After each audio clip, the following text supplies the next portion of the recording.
Hello, my lovely viewers, and welcome. I am Kira, a romantic ace, and tonight we are streaming Chapter 15, the final chapter of Endless Summer, Book 2. If you haven't joined me before, welcome! I drink and I cuss. If you want to play the drinking game along with me, the rules are right here on the screen, also below the player at twitch.tv/aromanticace. If you cannot read the words in either spot, go to that website, click on that graphic underneath the player, and it will take you to my fancy new website, aromanticace.weebly.com, where you can read the most recent version of the drinking game rules in text form. And if you're wondering why I was late, it's because I was literally launching that website right before the stream started. So on that website, you have some of my featured YouTube videos there, and, you know, just right there at your fingertips. Kind of my favorites.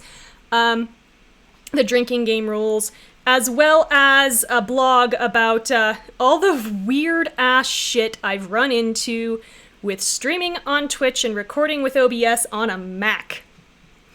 Because everybody just kind of sweeps us by the wayside, which they have reason to do because Apple is systematically making it harder and harder to use OBS and to stream in general.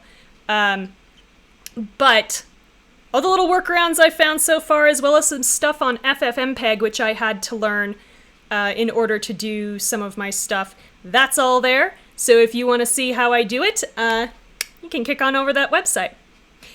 Also, if you haven't joined me before, the story so far, so we are playing as Kira, a college co-ed who won this all-expenses-paid trip to this private island in the Caribbean owned by some rich asshole, and, summer vacay in paradise with a bunch of our classmates, a lot of whom don't know us or even like us.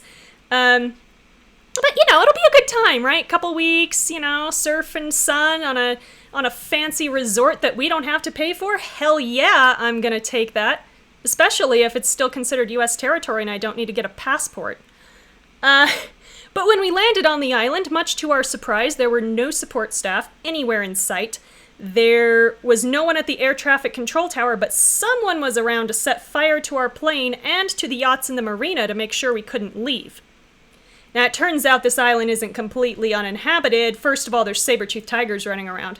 But second of all, there are the indigenous people, the Na'vi, the Vanti, or the Watchers, as we once knew them. So we're basically colonizers. It's fine. They are convinced that we are basically the 12 horse people of the apocalypse. We are destined to bring about Ran Losti, the end of the world. Which seems like a very normal thing to find out when you're on vacation. So, for some reason, they want us to collect these 12 catalyst idols, which I'm unclear whether these are supposed to help us bring about the end of the world or help us stop it.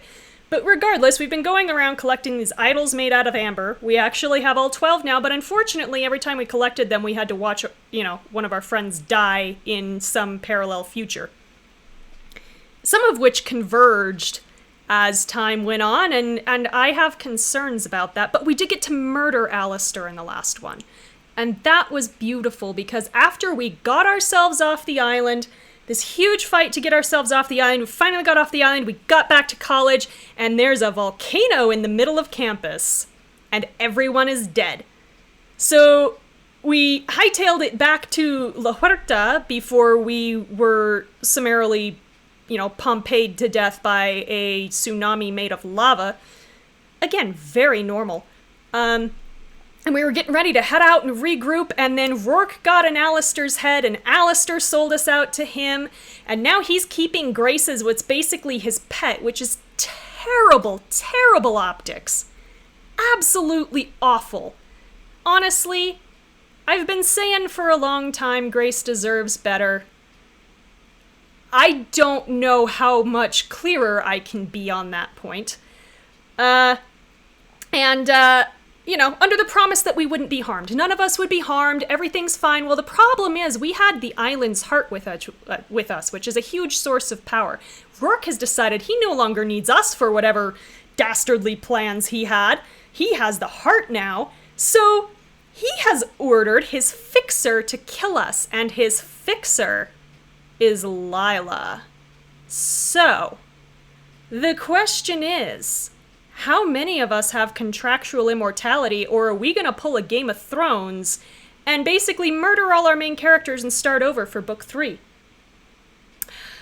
So with that, the stinger for chapter 15 is all is lost in the wake of Alistair's betrayal as Rourke sentences you to death. How many of us are gonna die? Let's find out!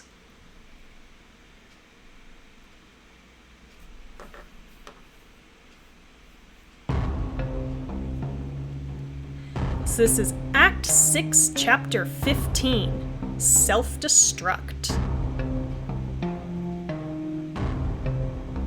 We are back at the Masada complex on the northern tip of the island. Actually, just off the northern tip of the island, but whatever.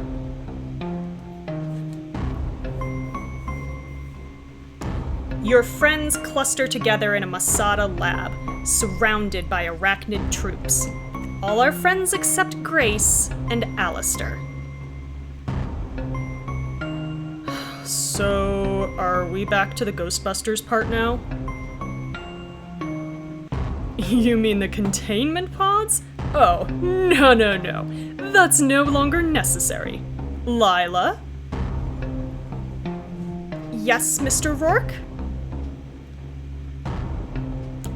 Kill them all. Oh boy. Oh, wait, what? You can't! Mr. Rourke, I don't understand. You promised Alistair that I would not harm them. And I won't. I don't harm anybody, Lila. Yeah, your fucking games of semantics. Oh, I'm on entirely the wrong screen there. Your fucking games of semantics, man. What the hell? That's why I have you. That's why I've always had you.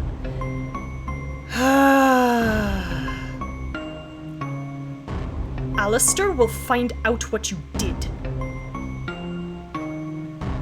I'll make sure he never knows. Maybe my men had no choice but to gun you down as you tried to escape. Yeah. I'm not sure even Alistair is gonna believe that one, dude. Or maybe I'll tell him the truth. Either way, once it's done, what choice will he have but to obey me? You know, I kind of feel like Rourke counts as a rival. He's a nemesis, but you know, to be a nemesis, you kind of have to be a rival first. So, and he's sneering, so take a drink.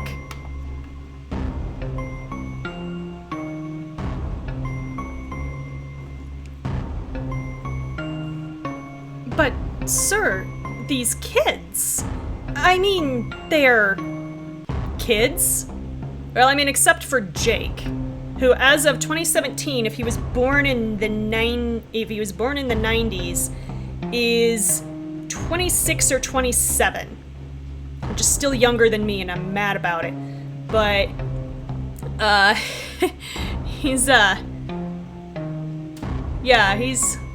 I wouldn't call him a child, and I'm not sure I'd call Varen a child either, although we don't know how old he actually is.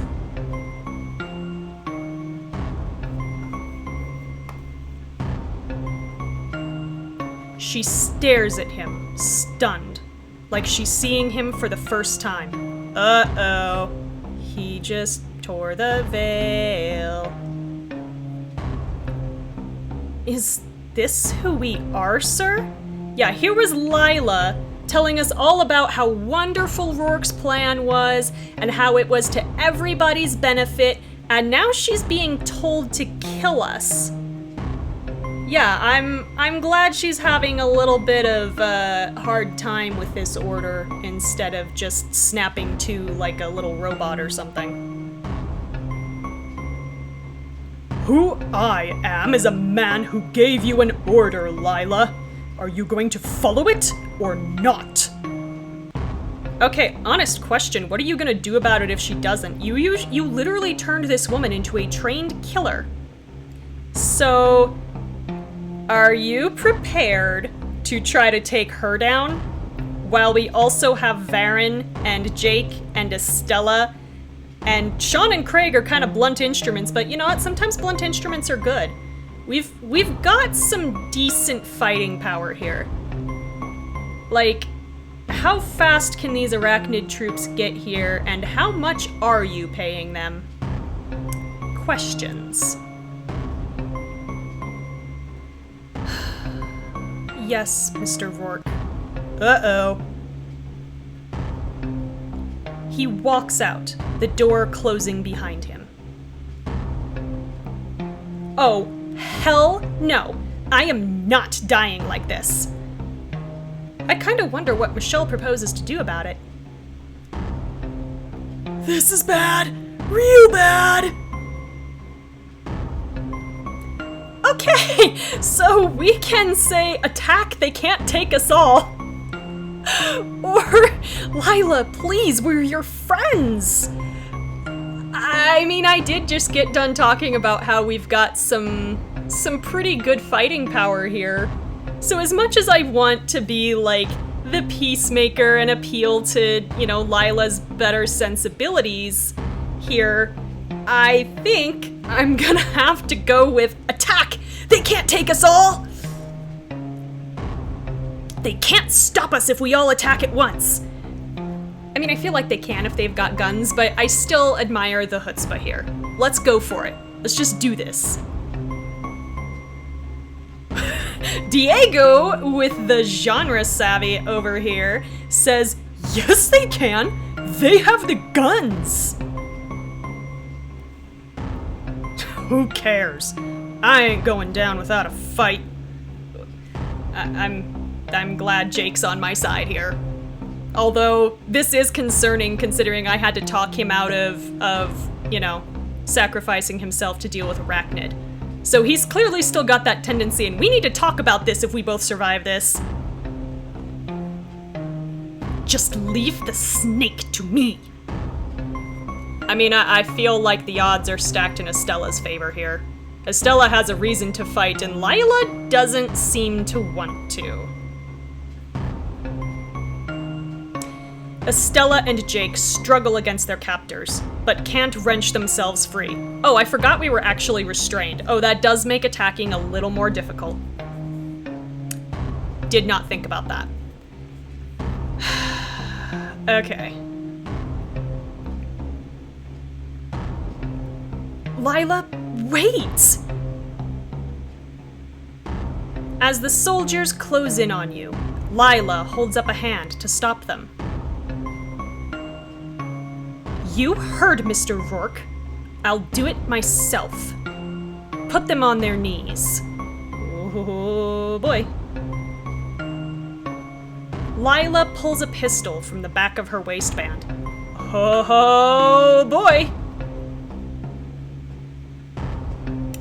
The troops drag Estella out first and have to use all their strength to force her down. Stop it! Leave her alone! No! Please! You fight against your captors and can't break free.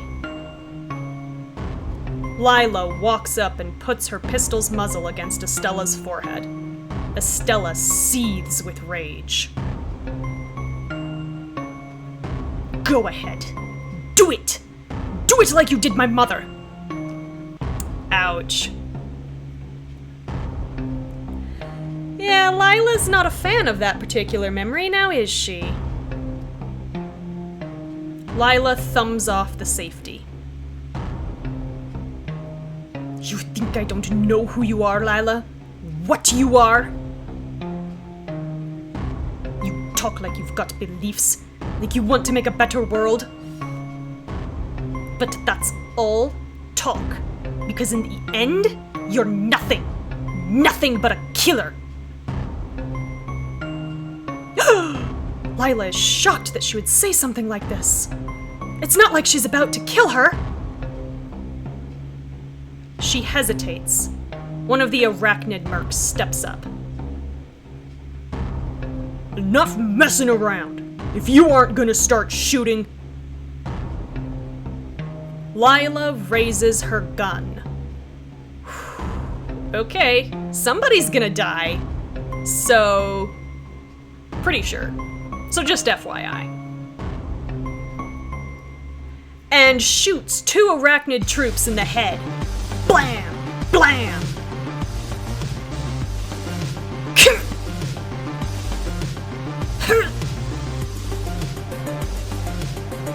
What the? Lila spins and fires as the other soldiers aim their weapons. This is a turn of events.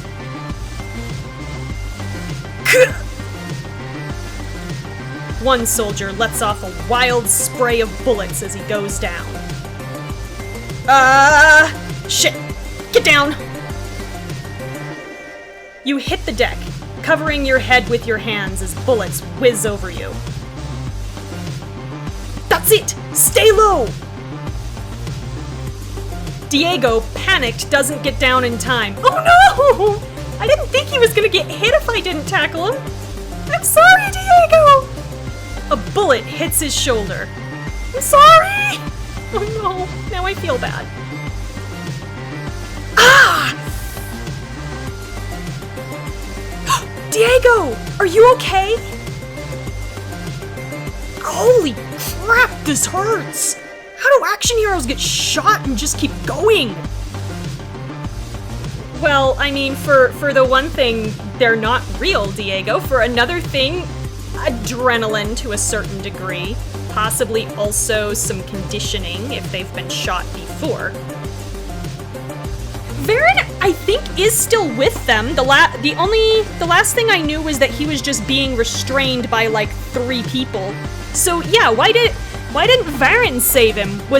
Maybe he was just like locked up too tight. I don't know. Maybe that's why. But like, I feel like Varen, in the heat of this kind of moment, with, you know, his true love in danger, really ought to have figured something out. Come on, Varen. Step up the boyfriend game here. Because they're action movies, you idiot! Now stay down! Lila stands above the fallen soldiers, double tapping them each in the head. Well, I mean,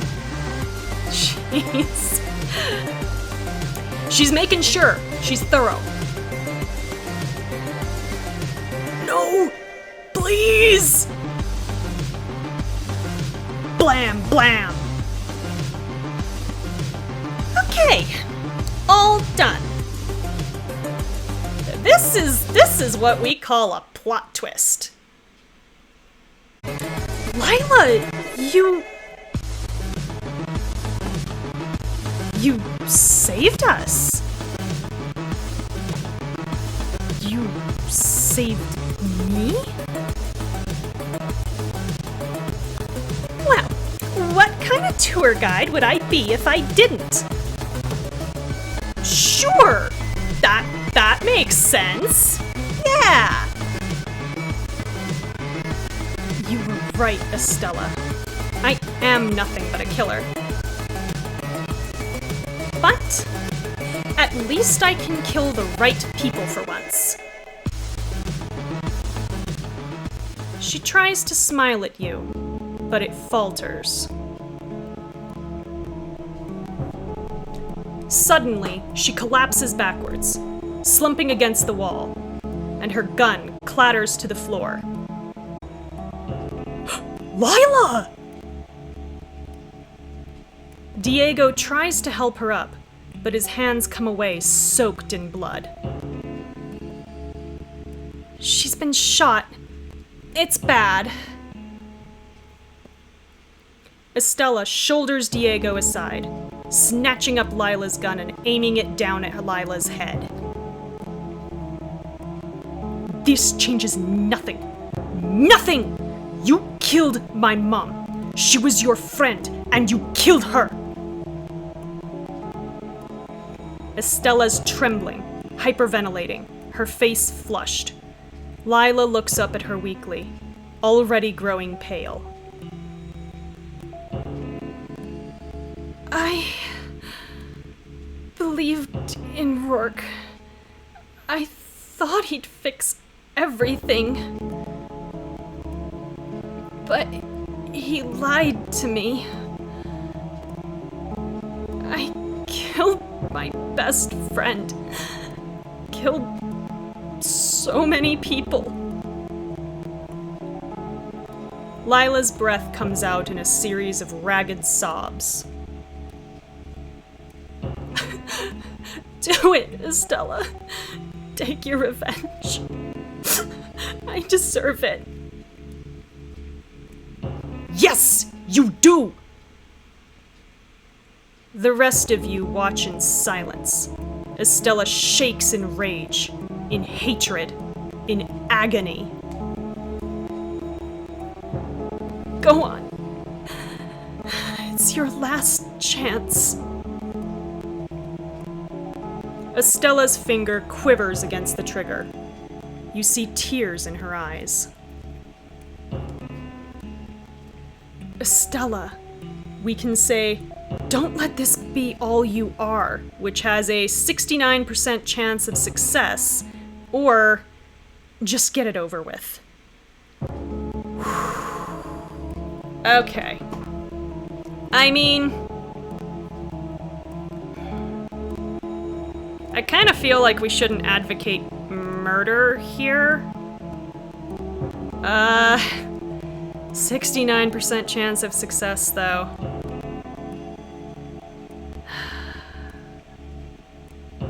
I really...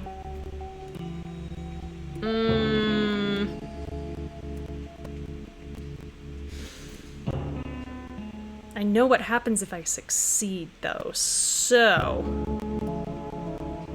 Oh, I'm gonna take my chance. I'm gonna shoot my shot. Estella, don't let this be all you are. I've dreamt of this moment for 6 years, Kira. 6 years! Yeah, I kind of wish you could get the option to convince Estella to murder Alistair, because at least Lila had some redeeming features. It's true. It's true. And, like, also, Lila's our friend, so I feel like we should advocate for not killing her. You're so much more than this. Your mom wanted you to be more than this. If you're out for revenge, remember to dig 2 graves. Estella thumbs back the hammer. Okay. Somebody's liable to die right here, right now, so... I'm gonna need a lot more than 2. Damn it! Blam! Lila's head whips back, then hangs limp. The gunshot echoes, and then the room is silent. Estella lets her hand fall by her side. Damn it!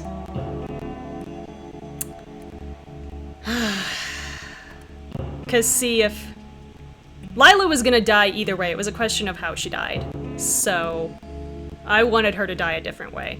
But, oh well.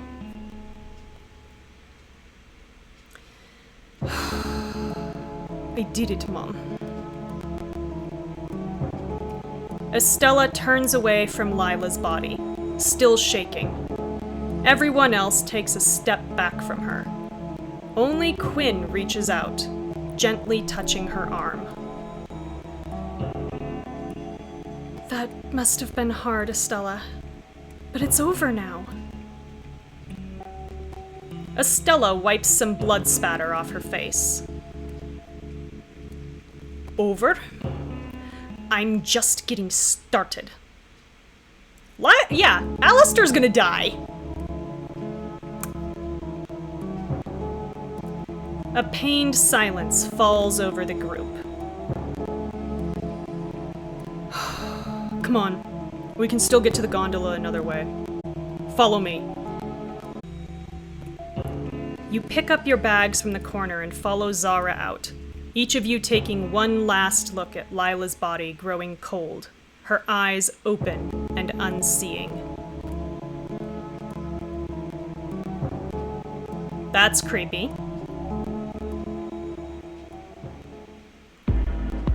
You're moving quietly through the complex, checking around corners for guards, when Raj trips on a nest of wires.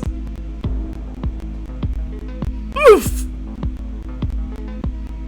He flops on the floor and his bag pops open, sending out cooking utensils, packs of meat and veggies, and a small steel device. You crouch down and pick it up. Raj? What is this?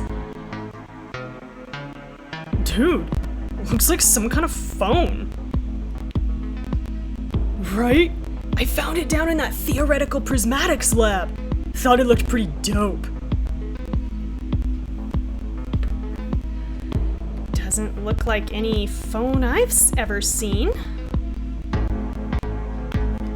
Estella comes up beside you and taps a button.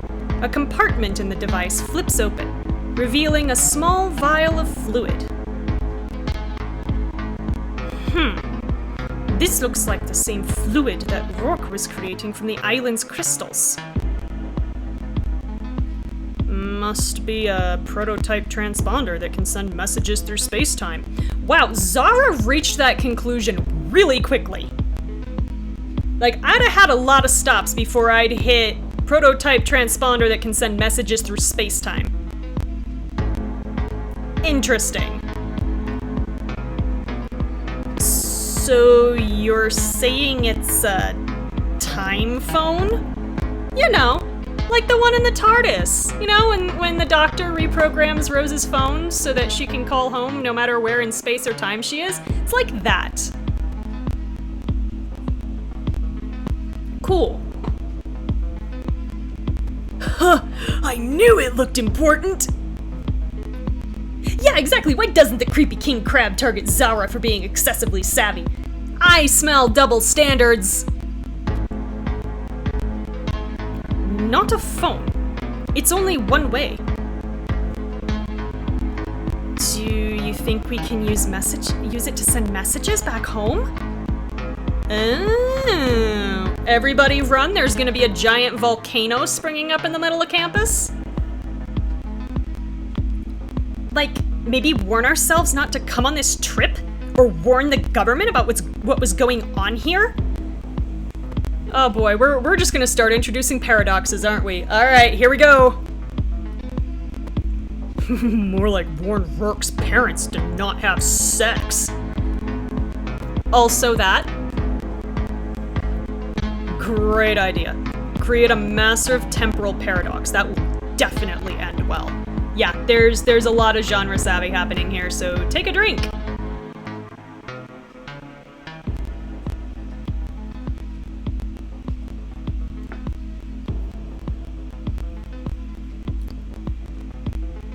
Well, if we can't send a warning back...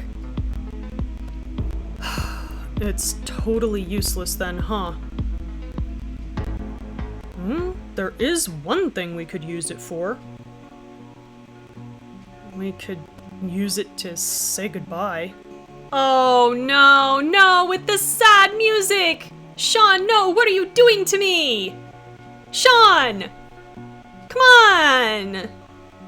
I did so good for an entire chapter. Mostly because I was too excited about Alistair's death. You mean to our loved ones? We could use it, or we could send it to right after we left. No paradox. I don't know about you guys, but I never really said goodbye. We didn't know it'd be the last time we saw them. I mean, you typically don't. There's so many things I wish I'd said. Yeah. You look from the device to your heartbroken friends. So we can say, let's say goodbye, or no point to it now. Oh, let's say the 18 diamonds. This is a diamond choice. Oh boy. Okay, see, the last time I skipped a diamond choice, I missed a clue. I'm gonna be really mad if I miss a clue again.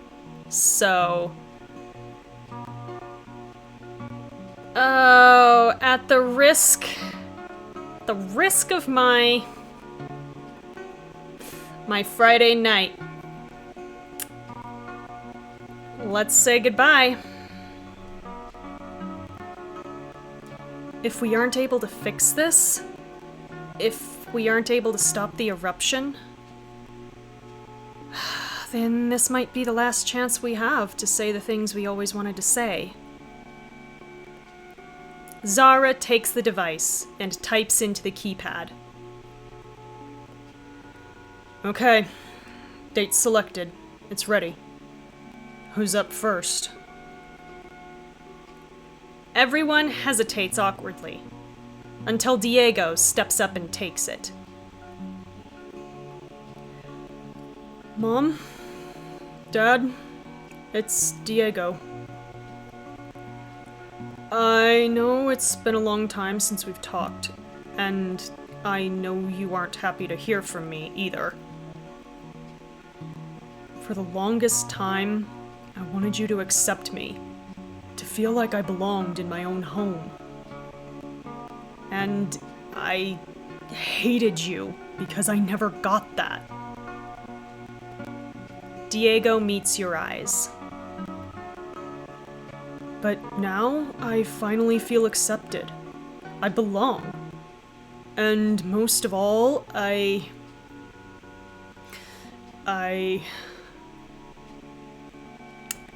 forgive you. And we get 2 points with him. Diego blinks back tears as he hands off the device. Varen takes him in a comforting embrace. Oh, sweetheart. Also, I'm pretty sure this is us being everybody's therapist by proxy, so take a drink.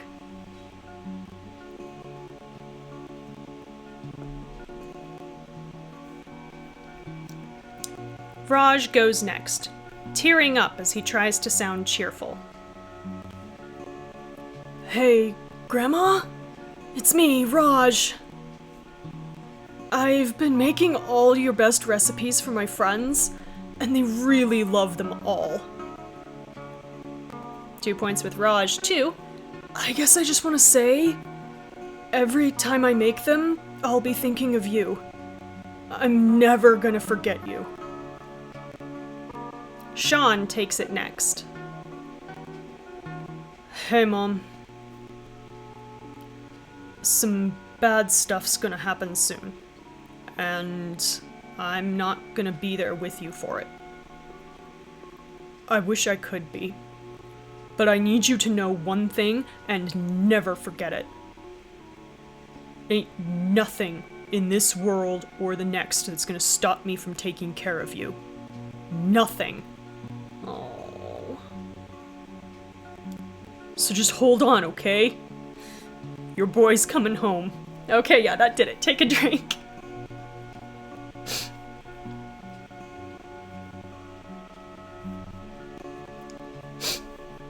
Oh, but we are still being everybody's therapist, so I'll leave that up. Okay. And then Estella. Tio Nicholas, this is Estella. I did it. I found my mom's killer, and I killed her. I thought it would make me feel better, but all I feel right now is hollow. Which is why I didn't want you to do it, Estella! I know you never wanted me to go on this mission, but you helped me anyway. And 2 points with her. So I just wanted to say, you were right, and I'm sorry. Estella offers the device to Michelle, who shakes her head, uncomfortable. Are you sure, Michelle? There's no one you want to say something to? At this point, no. Everyone who ever cared about me, I pushed away. I never wanted to need anyone. I never wanted anyone to hold me back or hold me down. And now, I have exactly what I wanted. I have no one to hold me at all. Oh.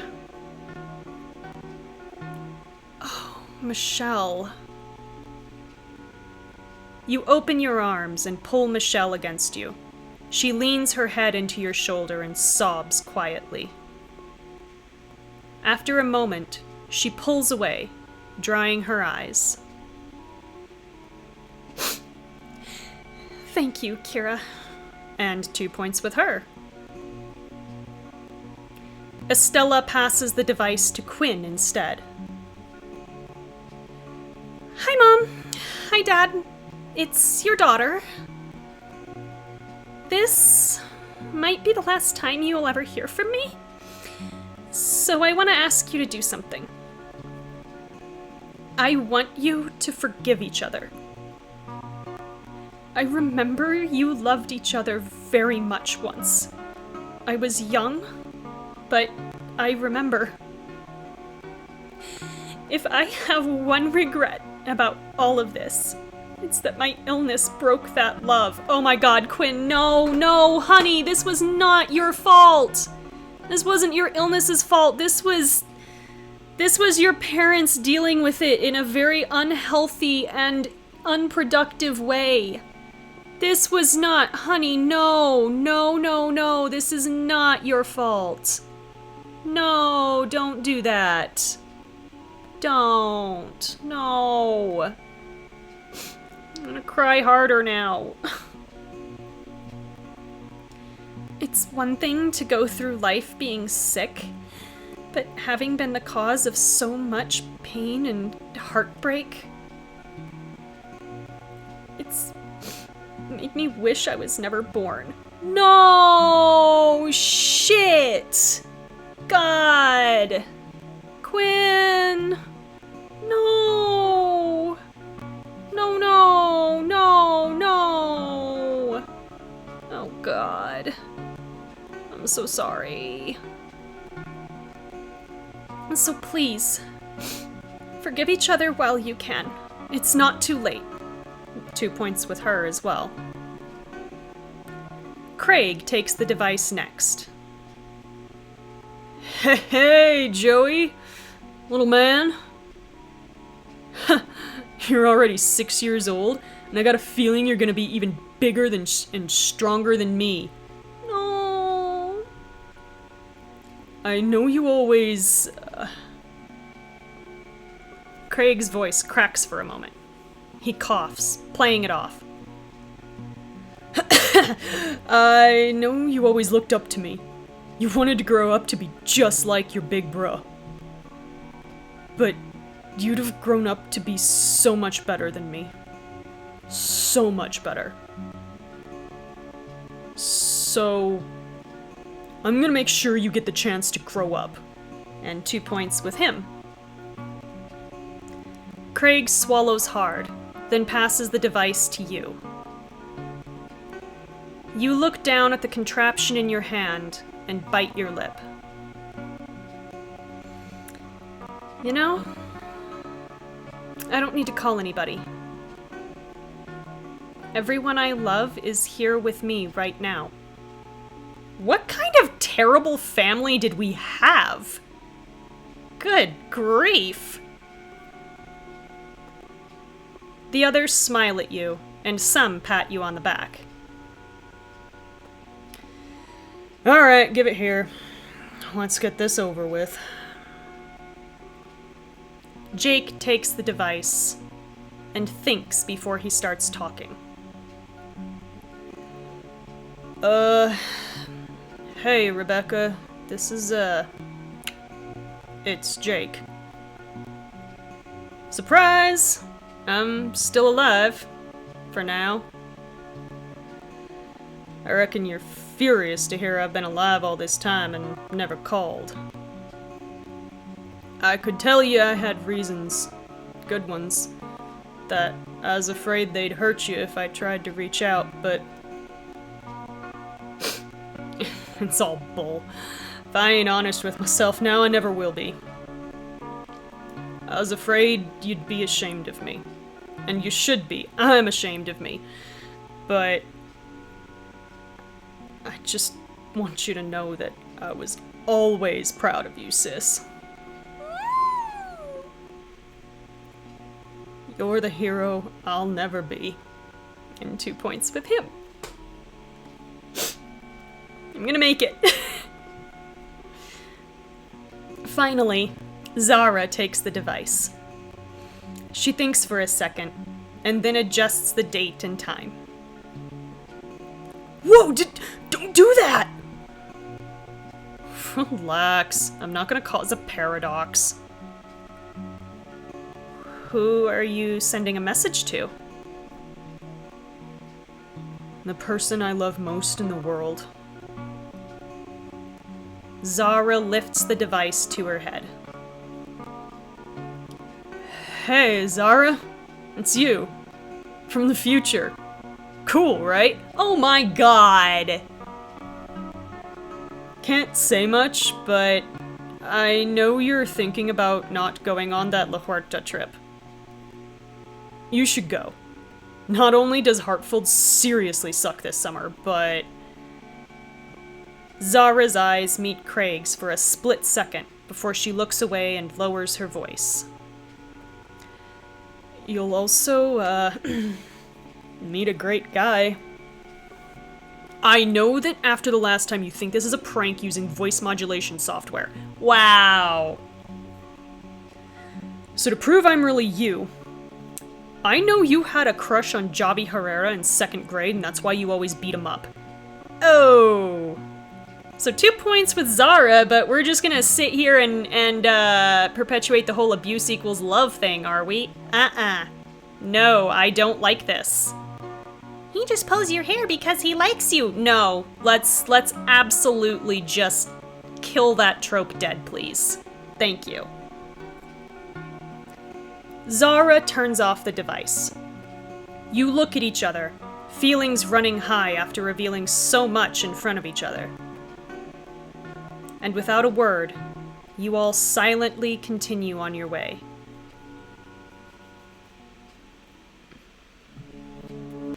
At last, you reach the gondola, waiting on its landing pad. You look around for guards, and find yourselves alone. Looks like we're clear, for the moment at least. We made it! Go, come on! Okay! Oh, that's Varen. Okay! Diego grabs Varen's hand and runs ahead of the rest of you.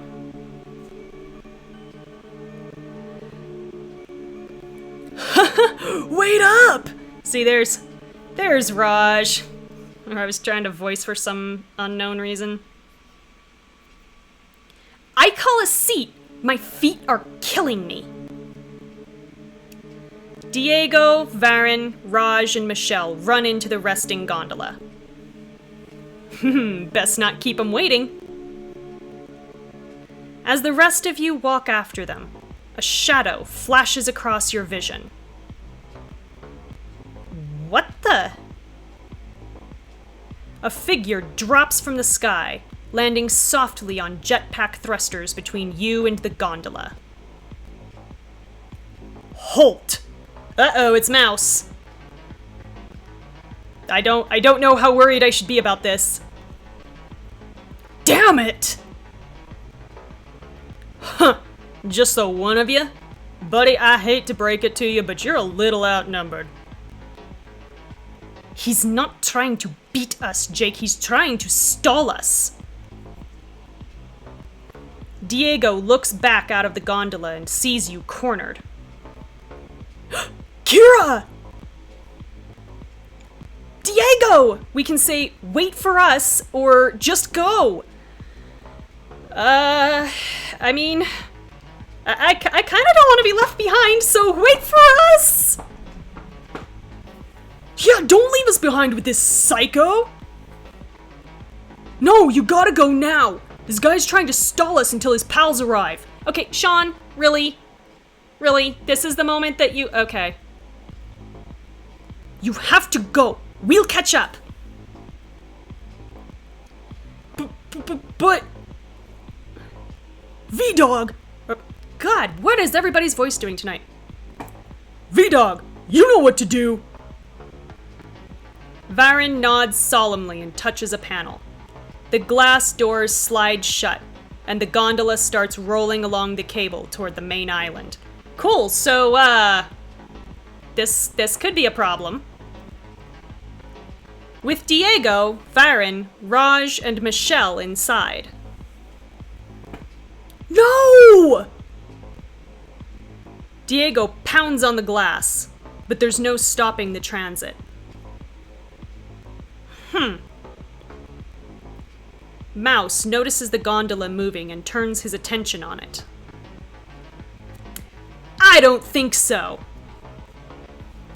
You lunge at the soldier, tackling him to the ground. This is a categorically bad idea. Ugh. He throws you off easily. Of course he does, we weigh like 50 pounds. You roll dangerously close to the cliff edge. Whoa!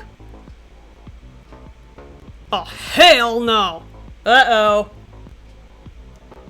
The rest of your friends close in on Mouse. Craig throws a haymaker, which Mouse deftly evades. Threat assessment complete. Wait, what? As Sean and Estella attack, Mouse jetpacks up over them, landing right in front of Quinn. Oh boy! Quinn, watch out!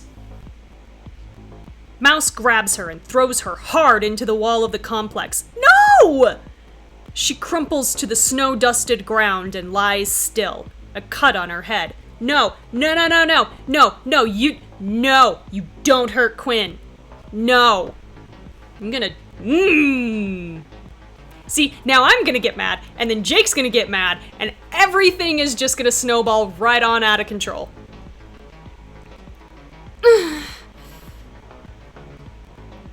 Get this bastard!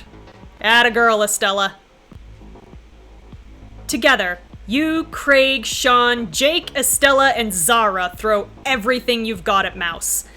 And he avoids everything. Jetting and flipping, dodging and juking. We have got to get rid of that jetpack. Somebody find, like, a javelin or something and bust it up. Come on, guys. Baseball bat, anything. We gotta get rid of this. Step 0 is get rid of the jetpack. He makes it past all of you. To the housing of the pulley system for the gondola. Oh, shit. Oh, no. No, no, no. No! Mouse fires his jetpack thrusters at the steel, melting it fast. Oh my god, how did we not die from exposure to this then, as he's like dodging around in close quarters? Yeesh. The cables start to go slack. Oh shit, and you don't have to mess with these by much. We've gotta stop him! Halfway across the gap, the gondola shakes and dips. Not good! Not good! Why did I get on this death trap with you people? 'Cause whatever. We're still moving! We can make it! Oh, they're in trouble! Mouse catches you distracted and punches you across the jaw. You go sprawling. Yeah. We're definitely not trained combatants. Your friend's attack mouse, but he's too elusive. Those goddamn mice, they're small and easy to miss. Ha! Jake misses a left hook and meets Mouse's boot in his stomach. God damn it, boy, you are rusty, aren't you? This is what you get for lying around in a hammock in Costa Rica.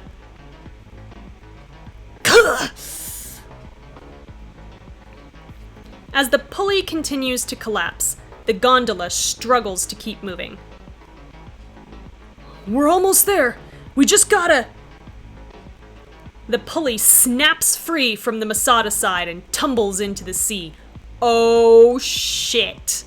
This is gonna be a hard landing. And most of the way across, the gondola swings downward, smashing hard into the cliffside. Oh shit. Oh no, no, no, no. There's gonna be injuries. And then this thing is gonna start falling. Oh god. Oh god. Ah! Ah! The glass gondola hull cracks as tiny spiderweb splinters appear, but it holds. Well, yeah, because it's probably tempered glass. It's kind of made not to bust completely like that. We're alive!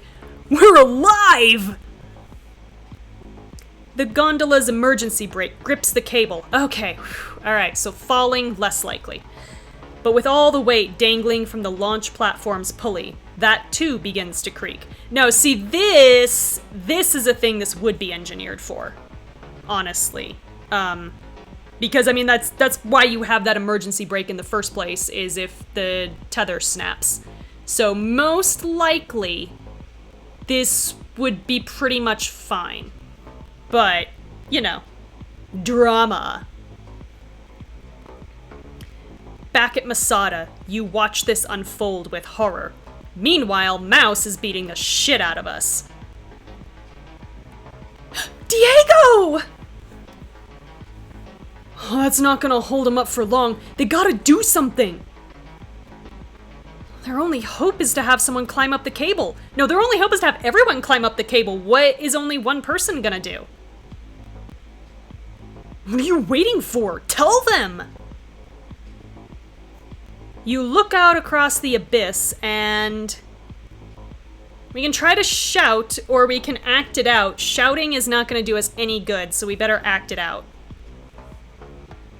You wave your arms wildly, hoping they can see you, then mime climbing up the gondola cable. Dude, I love playing charades as much as the next guy, but really? Now? No, Kira's right. They can't hear us from here. It's the only way to signal them. I just hope they know what this means. Thousands of feet away, inside the gondola and next to a roaring waterfall, they can't hear shit. Hey! They're trying to tell us something! I think Kira wants us to climb up the cable. Good idea and all, but I definitely think that's a little outside my wheelhouse. Come on, Raj. Time to flex those muscles and get some grip strength. Honestly, mine too. Shit, guys, come on! Don't you rock climb in your spare time? Jeez. Varen looks up the length of the cable to the cliff edge. I have an idea. Stay here. Varen smashes the glass door of the gondola and vaults himself onto the nose of the car, pointing straight up. He grapples onto the cable and shimmies up, toward the last remaining pulley. Finally, he reaches the top and grips the cable in both hands, shouting down to Diego. What are you gonna do with that? Oh, I see. Take hold of the cable, all of you. You've gotta be joking. You can't pull this whole gondola car up. No, I can't. But I can pull you up. Okay. I mean, this cable would still be really fucking heavy, but you know, Varen is magical blue cat person, so sure. Why not? Diego, Raj, and Michelle look at each other and gulp. Is he saying what I think he's saying? Yeah. We've got to drop the gondola. Oh boy. This is gonna be fun. You're beaten to the ground again by Mouse, who then uses his jetpack to flip and throw Sean. We would be dead. Honestly. Like, why isn't he killing us? This is actually very strange. He lands hard next to you.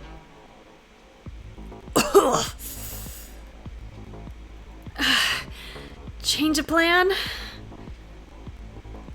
Yup. You nod toward a cart of tools by the exit you came out of. Oh my god, we've just now noticed there are improvised weapons around. My god, we suck. Okay. Meanwhile, across the strait, Diego, Raj, and Michelle precariously climb out of the gondola car. Don't look down! Don't look down! Don't look down! Beside Varen, the last pulley begins to snap. Hurry! Release the brake! Michelle Nyin, killed by a gondola. How embarrassing. The three of them grab hold of the cable. Hold on to your butts! Oh my god. Diego. No! Hold on to the cable! Not your butts! Well, I mean, if your butts are holding on to the cable... I don't know. I don't know. Diego kicks the brake release just as, 100 feet ahead, the pulley finally collapses under the strain.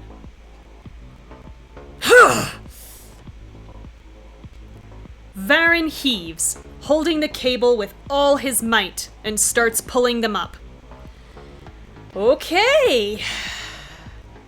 The gondola drops away beneath Diego's feet. Whoa! All three of them hang on. Okay. So it looks like at least 4 of us are probably gonna survive. Holy cannoli! I think we're gonna be okay! Oh no, there's the double dash at the end though. No! Look out! They wince as the giant steel pulley from the cliff top falls down past them, nearly taking off Raj's head. Whew, okay, well. Near miss, but we're okay.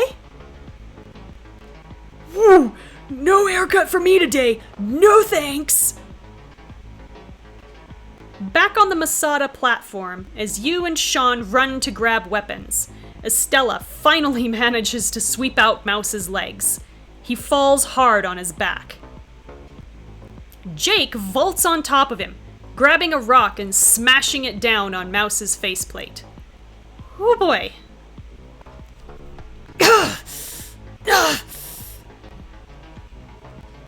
Don't mess with my... Oh no, there's a double dash again. Oh no! The faceplate breaks away, exposing Mouse's face. Jake freezes, the rock in his hand cocked back. Uh-oh.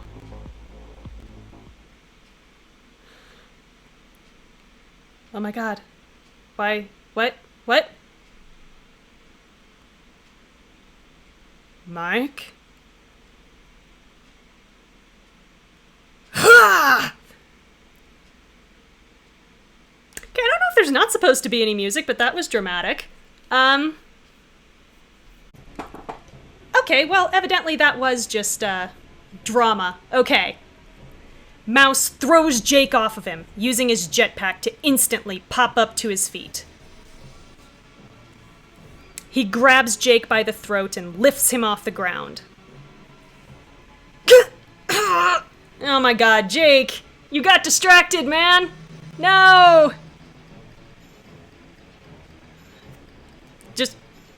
apparently emotionless about this. Okay.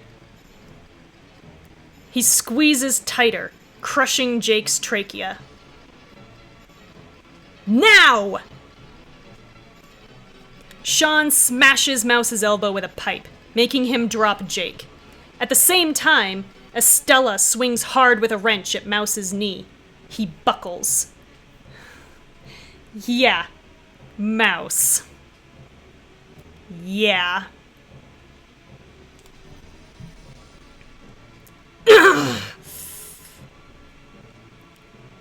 You grip your screwdriver and slam it into Mouse's... jetpack fuel.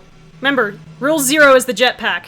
You jab the screwdriver straight into the exposed fuel tank on Mouse's jetpack. Sorry, Jake, I'm probably gonna blow up your friend. It's fine. Everything's fine. We're all fine here now. Looks like you sprung a leak. Wow, and with the cheesy line on top of it all. You know what? There's no rule for cheesy lines, but take a drink anyway. Yeah, I can just call it genre savvy, actually. I mean, it's the genre, right? We gotta have a cheesy line. I mean, yeah, shoving the screwdriver into his throat, but you notice that our methods of killing people so far have been fairly passive. Like, even when we killed Alistair, Estella is the murderer. We just shove Alistair out a window and run people over with cars. Because we're good. You know. Estella's probably, like, neutral. Maybe neutral good. I'm thinking true neutral, though, maybe. I don't know. No! Nice move, Kira. It's a critical hit. Finish him off, P2. Hi-ya! Points with everybody. Craig does a running 2-footed jump kick straight into Mouse's chest. Where did he learn to do that? We're all acting like we have way more combat training than is probably reasonable. Okay, true neutral, I feel, for Estella, I feel vindicated. Yeah, yeah, I agree. We're definitely not lawful good. Neutral good makes sense. We're definitely not lawful good. The lawful went out the window when we killed people with a car. So. Also, I don't think we've ever really been lawful good, because we definitely bend some rules. A lot.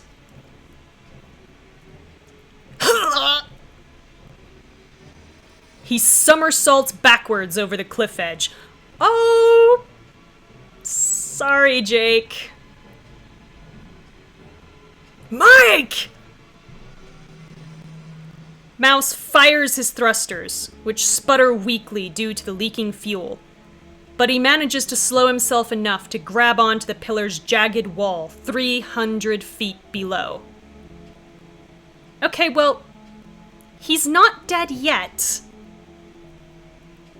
He stares up at you, at Jake, from several stories down. And on his face isn't hate or recognition. Just nothing. Remember Jake's idol scene? Where he killed Mouse? Ooh, I don't know if you heard that very dramatic peal of thunder just now, but that was cool. Do you suppose in that particular future Jake knew who Mouse was? Because that just made this all even more upsetting. Cool. Yeah, I'm just chilling on the side of a cliff like you do when you've got a jetpack. I mean, this surprise is understandable. Nearby, Sean helps Quinn to her feet. She rubs her head. Okay, well, she's alive. That's good. It's so dramatic. Ow! Ow! Ow! Why'd he go after me? Because you're our magical Dark Phoenix girl, honey. Well, Since you're a resident superhero, I think he thought you were the biggest target.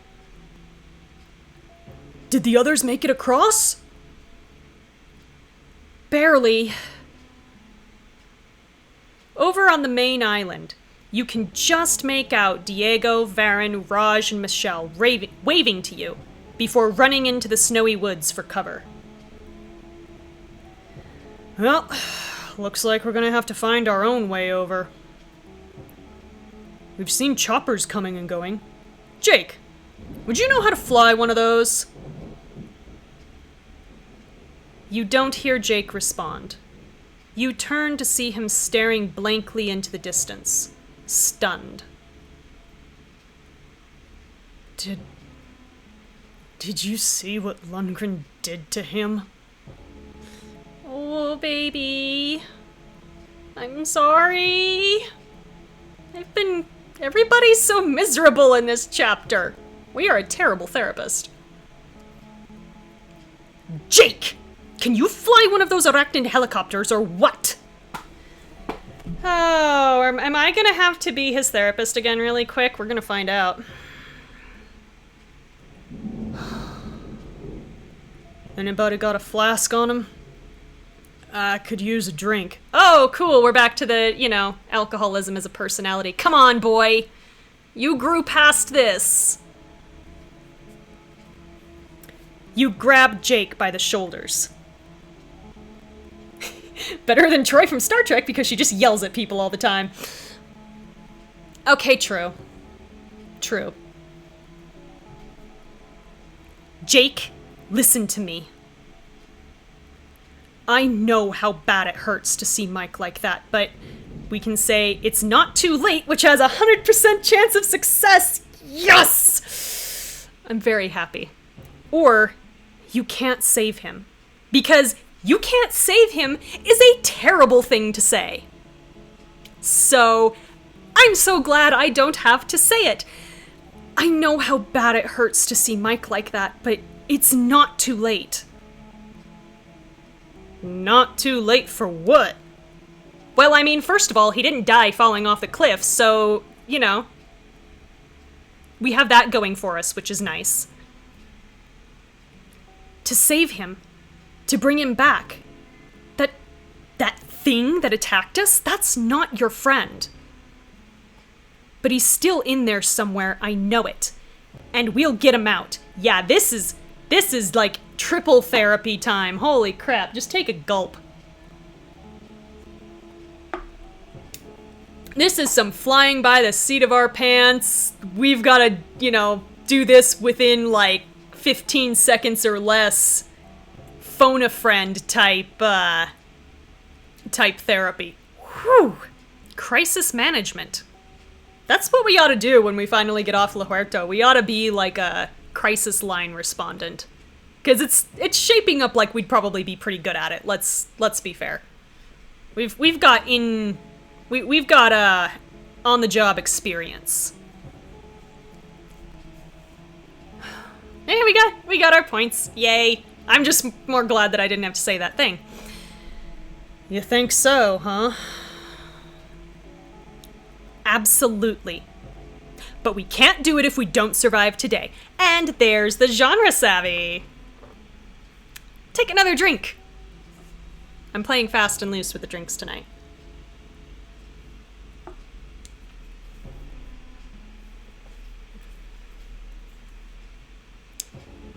Yeah, okay. I can fly us out of here in whatever you put me in.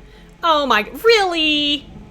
Because I went into this in his idle scene. Flying a helicopter is not like flying a plane. They behave very differently. Sure, Jake, whatever. You can fly a helicopter. I've always wanted to say this. Oh God, don't say it. Do not say it, Craig. I swear to God. Get to the chopper! Oh my God, that is way too much enthusiasm. Take a drink. Craig, Sal, you go to your room. Or tent. Or something. The fuck, man?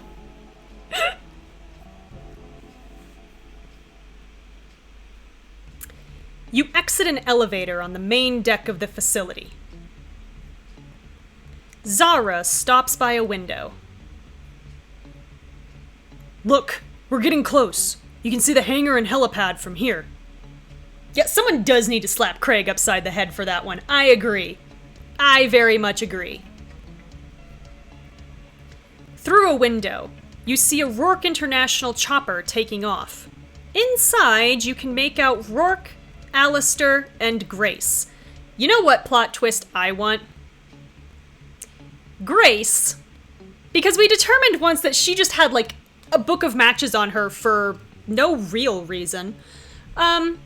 Seems like she came prepared. So, I'm gonna invent some stuff here. First of all, Grace is diabetic. Second of all, she needs to inject herself with insulin, you know, when her blood sugar gets a little out of control. So she carries needles and insulin on her person at all times. Like, you know, where she can't drop it. So someplace where Arachnid and Rourke and everybody wouldn't find it. So I'm gonna go with like an ankle pouch underneath like some fairly loose-fitting pants. Grace doesn't wear skinny jeans, we're gonna say. Grace wears boot cuts. Okay. Keep going with this. Grace, under the pretense of my blood sugar is too high, I need to take my insulin. You know, meters some out. Rourke has no idea. He doesn't care. He's rich. He has no care for the, you know, difficulties of the plebes. Alistair is, you know, of course concerned. Oh, Grace, let me help you. And, you know, of course, Grace wants nothing to do with him and snaps, don't you talk to me. Don't you talk to me ever again. She told him this, remember? So, Alistair backs off. Grace lunges, stabs Rourke in the neck with the insulin injection, shoves it straight into his bloodstream, and he dies. Takes over the helicopter, flies back, picks us up, and now we just have to figure out how to stop the volcano. Who's with me? I mean, she can take out Alistair, too. I kind of don't care, but it's gonna be more difficult. We've got to go for the most dangerous person first, and that's Rourke. No, what we do. She takes down Rourke, lands the chopper, and then Estella takes out Alistair. That's what happens. That's what happens. With the dramatic peal of thunder. Yes. Yes, this is my decision now. Anyway. I mean, you know, she's looking upset by the fact that she's being kidnapped by two rich assholes. I would be too. Damn! Where the hell are they taking her? We're only gonna find out if we make it out of this base alive. Well, thank you for restating exactly what I said a minute ago like it's your own idea, Jake. Don't you be pulling toxic masculinity shit on me again. We've talked about this. Wait a second. Check it out! Zara nods at a sign overhead labeled Coolant Control. Oh no. Oh no, Zara!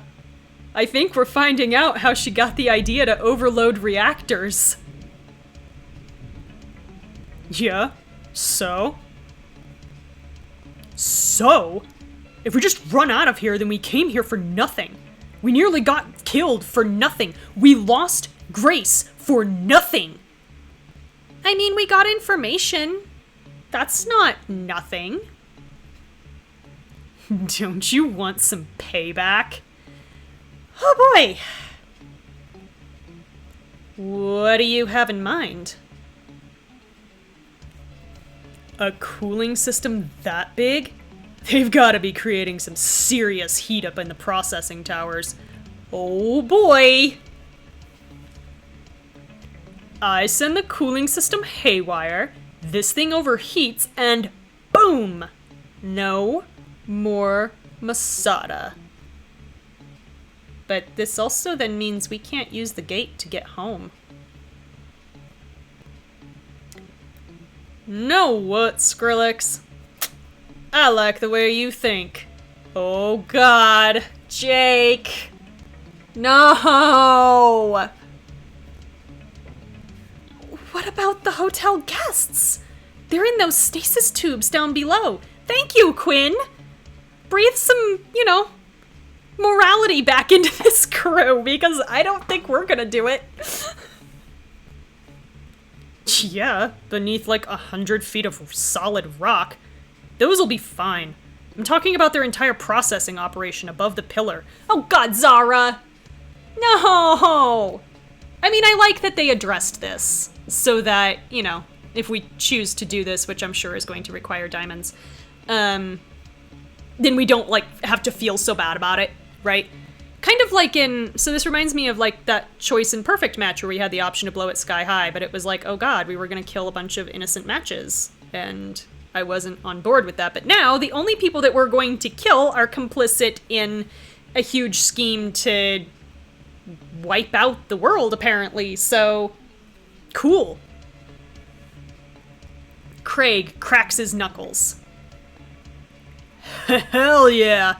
I don't know about y'all, but I'd like to hit him on the counter. Okay. I'm not 100% sure what that means, but okay.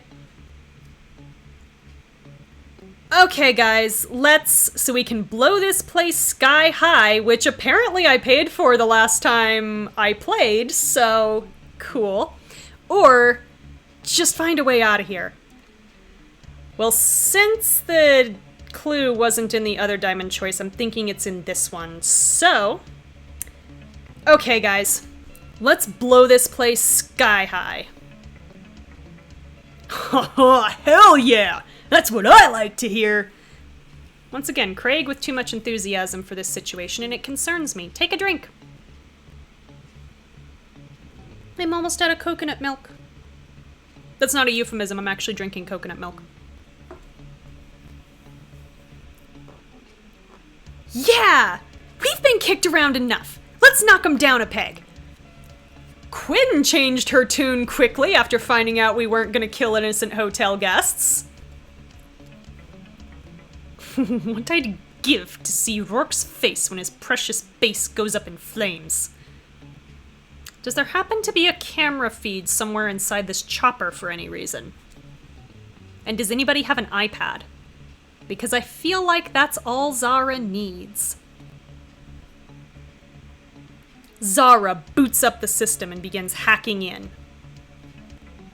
This place is cybersec.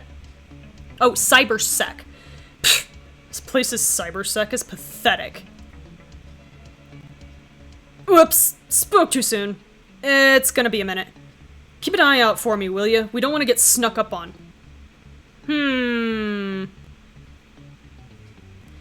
You walk over to the other side of the room and feel something underfoot. Huh? You lean down and pick up a soft, thin cylinder and read the label wrapped around the tip. It is a Havana cigar. Ah, so that's the final clue! Yes! Ah, so that was it. Yay. Hecho en La Habana. This is a Cuban cigar? Yeah, one of Lundgren's. That was always his favorite brand. Special occasions only. Hell, I reckon it was his last one. Let me guess, he got those going to Gitmo. I will bet you that's why he has those. I'll bet you he hauled people to Gitmo. Fuck him. Kinda weird that he forgot it. Why would he even be in here? Beats me. But knowing that backstabber, I bet he had the same idea Zara had, in case he ever gets tired of doing Rourke's bidding. Jake produces a lighter and lights the cigar, puffing on it.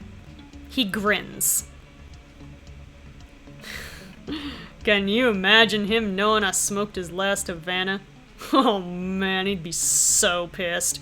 We are gonna have to have a talk about you smoking, young man. Don't smoke, kids.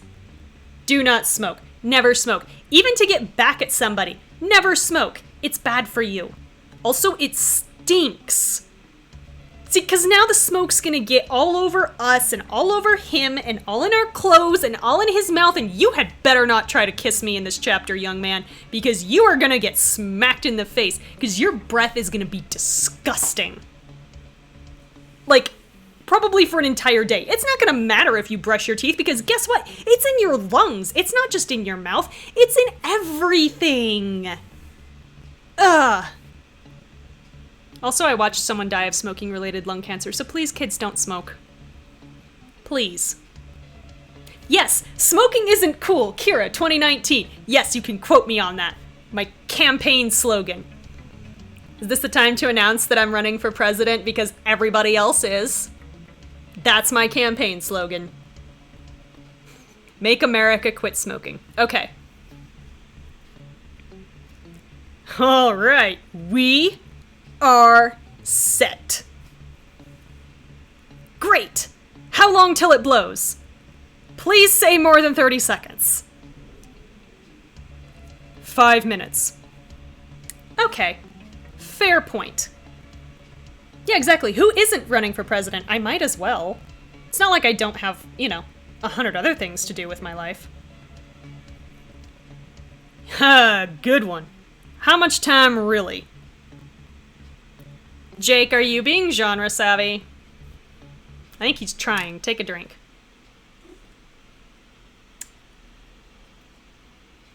Okay, I give up on the game audio. It's either gonna fix itself or it's not. Well, now, 4 minutes and 55 seconds.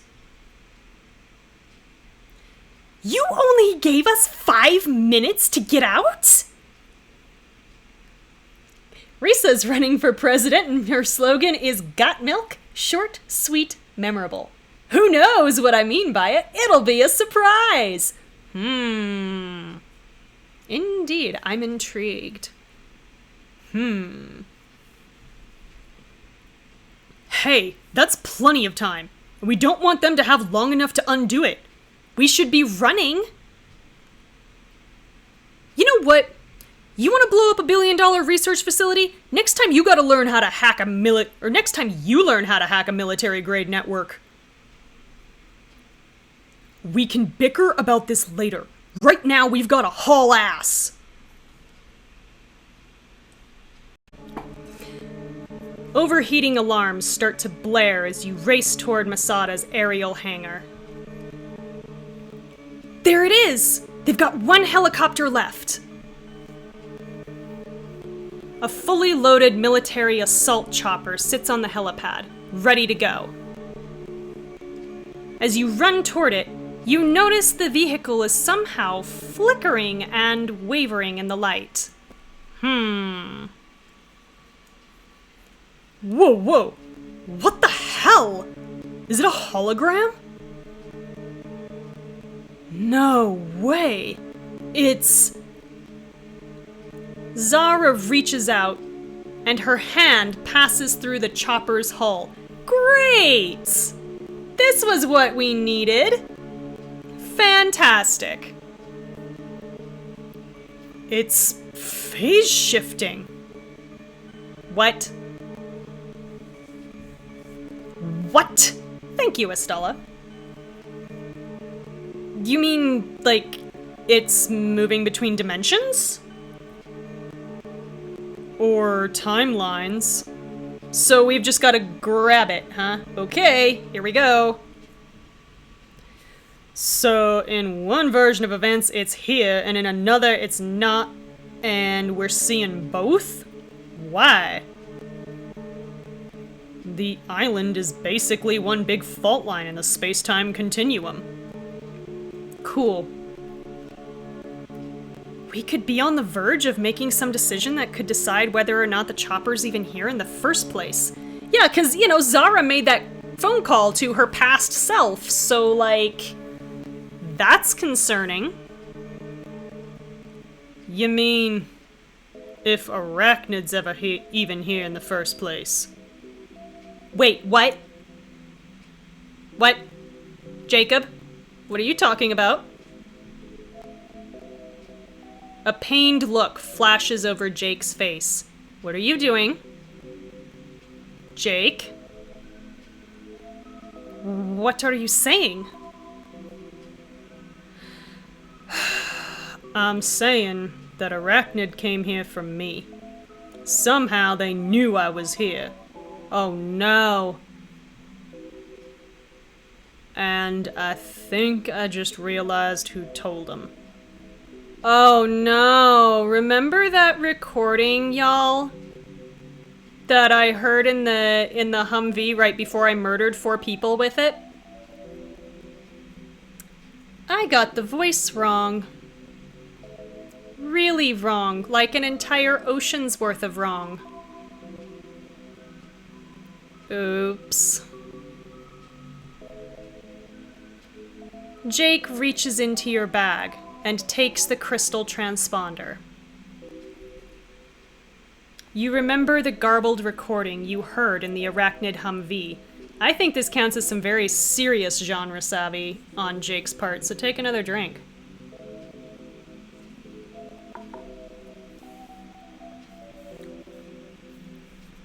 Jake! It was you! It was you the whole time! Oh, wait! What? Jake, what are you doing? You're gonna tell Lundgren your position back in time? Oh, come on, Sean, catch up. We have a reason.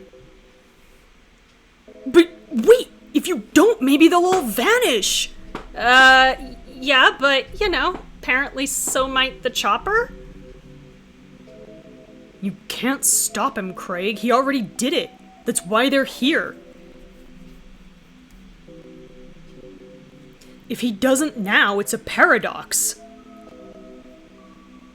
He always turned himself in. So is that why Zara made the phone call? Because she got one before she left? I'm gonna assume so. Besides, even if they did vanish, then we're trapped here with no way out. I can't risk that. Not to mention, Mouse would still be Mouse, and no one would know what actually happened to Mike. So, yeah. His eyes fall on you. Oh my god, boy! I can't risk you, princess. No! Don't be...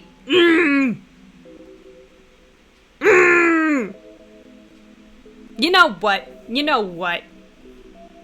That sounds like pining to me. Take a drink.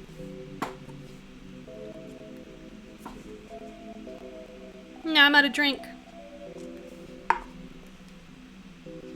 Boy. You don't get to catch feelings right now. You have to wait. You have to wait till the next book to catch feelings. Damn it. And like I said, don't you dare try to kiss me. You've been smoking. The choppers are one ticket off this rock. And there's only one way to make sure Lundgren comes here for me. Jake taps digits into the transponder's keypad. How he knows where to call Lundgren, by the way, who knows, but he's gonna do it. Then lifts its microphone to his head. You want Jake McKenzie? Come get him. June 1st. 15 degrees, 11 minutes, 17 seconds north. 73 degrees, 20 minutes, 16 seconds west. He turns off the transponder. Well, did that do it? You turn back to the helicopter. It's no longer flickering. You reach out and touch its solid hull. Okay. It's here. It's real now.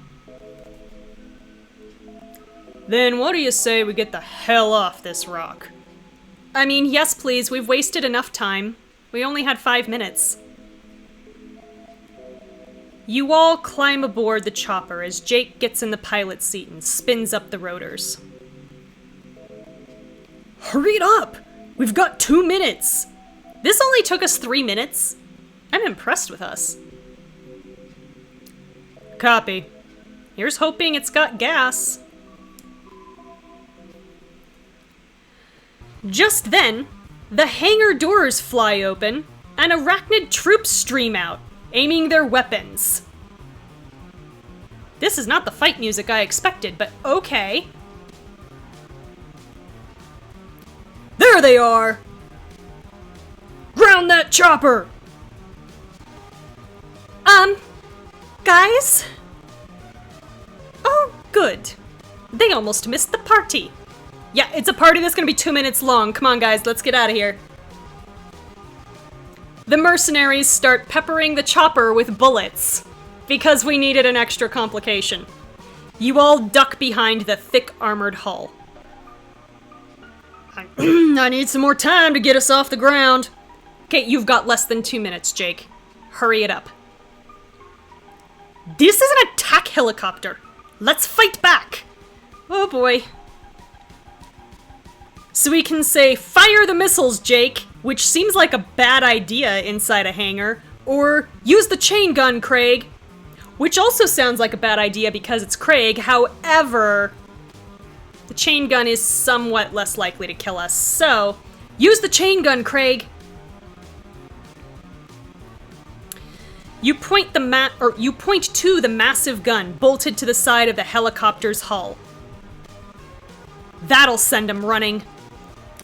That it will.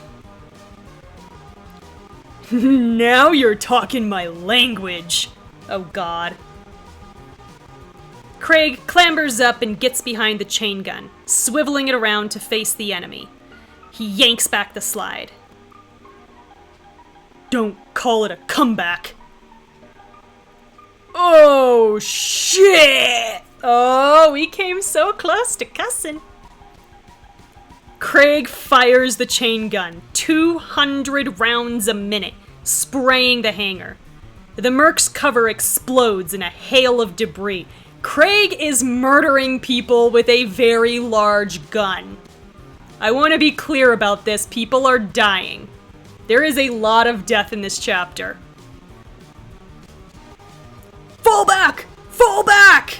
I think a lot of you are already dead, my dude. Because that's really more like, you know, anti-aircraft type of weaponry. The soldiers retreat, running for their lives while Craig bellows maniacally.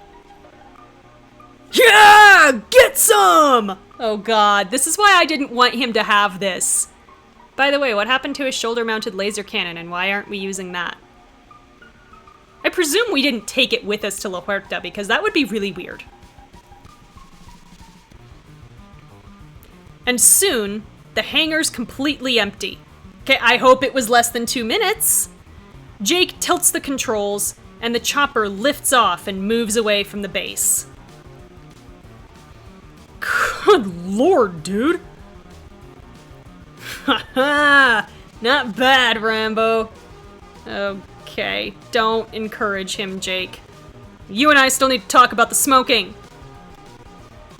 Haha! You see that, Z? They ran off! They were so scared of me. I think they were more scared of that big gun, but okay. Maybe. Or maybe they were scared of the... Fuck! Boom! The world whites out as Masada's processing towers overheat and combust. We cannot have been far enough away. Whoa! You shield your eyes from the light as the blast wave rocks the chopper to one side. Oh god, Jake, how good are you? Hang on! As your eyes adjust, you see the massive complex towers collapsing into the sea. And there, standing on the cliffside, is Lundgren, watching you coldly. Jake gives him a lazy salute. 'Cause he's that guy. Haha, adios, amigo. Please don't do that. Lundgren seems remarkably unbothered by the fact that an entire facility just literally exploded around him. I suppose when you just survive something like that for no goddamn reason, then, you know, you might be unbothered. Oh, that's why!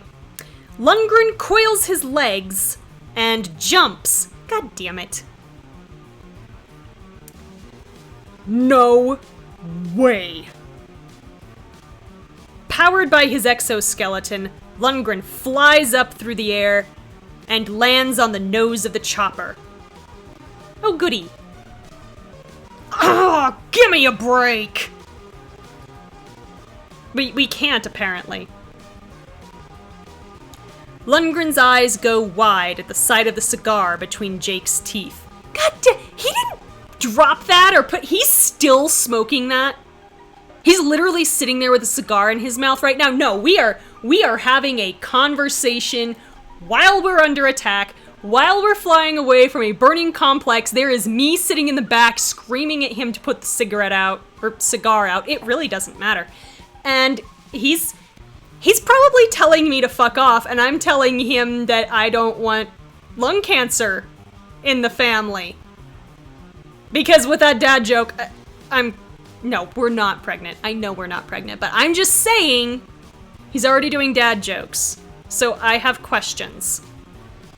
Yeah, it's disgusting. I don't want it. You put that out. Especially in an enclosed space inside the helicopter.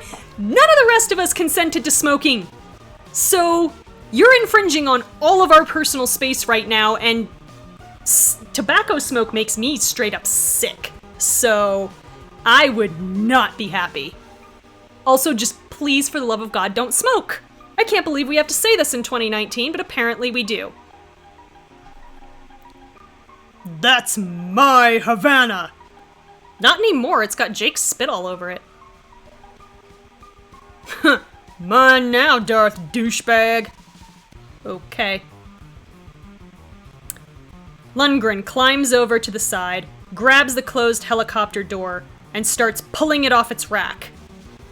Cool, this is very normal. Holy crap!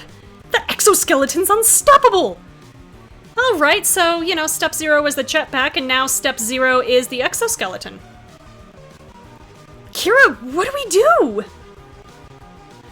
We have to shock him. Is that gonna fry the exoskeleton? What? His strength is all in that exoskeleton. Okay, cool. If we can short-circuit it somehow, he's a pushover. Oh, I don't know about a pushover. He's still a very large man, but he's also then going to be fighting that exoskeleton, which is probably very heavy, so it's like taking the power steering away from a car. Yeah, you can still drive it, but it's a lot harder. Great idea! Love it! Now, how exactly do we do that? Hey Quinn, did you happen to develop lightning powers? Haha, leave that to me. Oh god, Zara has plans. Zara rips open the compartment above the co-pilot's seat and starts stripping wires. Do not compromise our engines, Zara. Do not compromise this aircraft with all of us in it. Careful with that! My instruments are going crazy! What do you mean, Jake? You can't fly without your instrumentation? It's almost like that's how you were trained. Imagine. I'm gonna go crazy if you don't shut up. Lundgren finally rips the heavy sliding door free and tosses it into the void. He grins at you, cornered in the chopper's bay. Why is he after— oh, I know why he's after us. 'Cause Jake likes us. That's why. He's doing this to get to Jake. Motherfucker, don't you dare. I'm gonna zap you to within an inch of your life. Hurry up, Zara. I've got you now.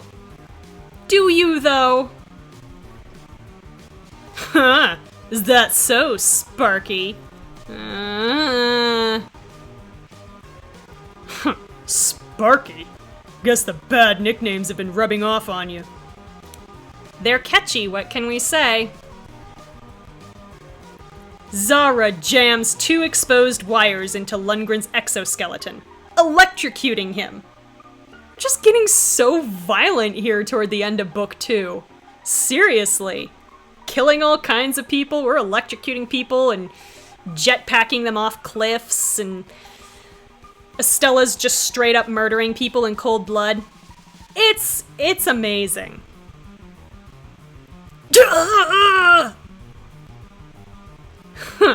Who said anything about a nickname? I mean, it was a little bit of a nickname. Smoke rises from his suit's servos. Okay, sad Lundgren is a look. Let's appreciate that for a second. I don't know how I feel about that, but it's definitely a look.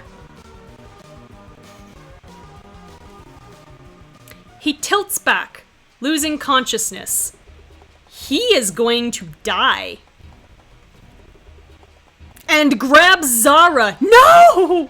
No, god damn it, no! No, no, no! Hey, get off! Z, I've got you! Craig lunges for her, but it's too late. The massive weight of Lundgren's exoskeleton pulls her out of the open door with him. No! No! In a splash, they vanish into the water. No! Shit. Remember that thing I said about who had contractual immortality? Yeah. Cool. Zara! Jake, turn around! We gotta go back for her! Okay, I'll... Whoa! The missile lock alert bleats on Jake's dash. God damn! He swings the chopper's tail around, narrowly missing a streaking rocket. Oh my god, we're gonna like fly out the door, aren't we? What the hell? Who's shooting at us? I like to think Estella is just patently offended at this point. You peer up against the cliffs and see a mammoth figure heaving a rocket launcher over his shoulder. Okay. Fuck! These people are like cockroaches. Just die. Huh, can't get rid of me that easy. Oh, he's shooting again! What about Zara? We can't save her if we're dead. Go! Jake accelerates, weaving around another rocket, firing flares. Oh god. The missile lock alarm sounds once more. I can't shake him! Of course he can't. Let's see you dodge this one, Jakey Wakey. The only saving grace is that his ass is standing on a cliff and we're inside a very loud helicopter and we probably can't hear any of this. No, helicopters are not made for this. They are made for none of this. I'm surprised we are not all dead. But no, Jake's just supposed to be that good. No, we're all dead. Tetra fires. The rocket lances towards you. It's aim true. Cool, we're all as dead as Zara now, aren't we? Okay. You meet Quinn's eyes. Oh no, Quinn, I'm sorry. I won't forget you, Kira. Wait, what? What? Quinn, what are you... Quinn's eyes flash green, and her hair levitates in a halo around her. Oh no. Yup. Okie dokie.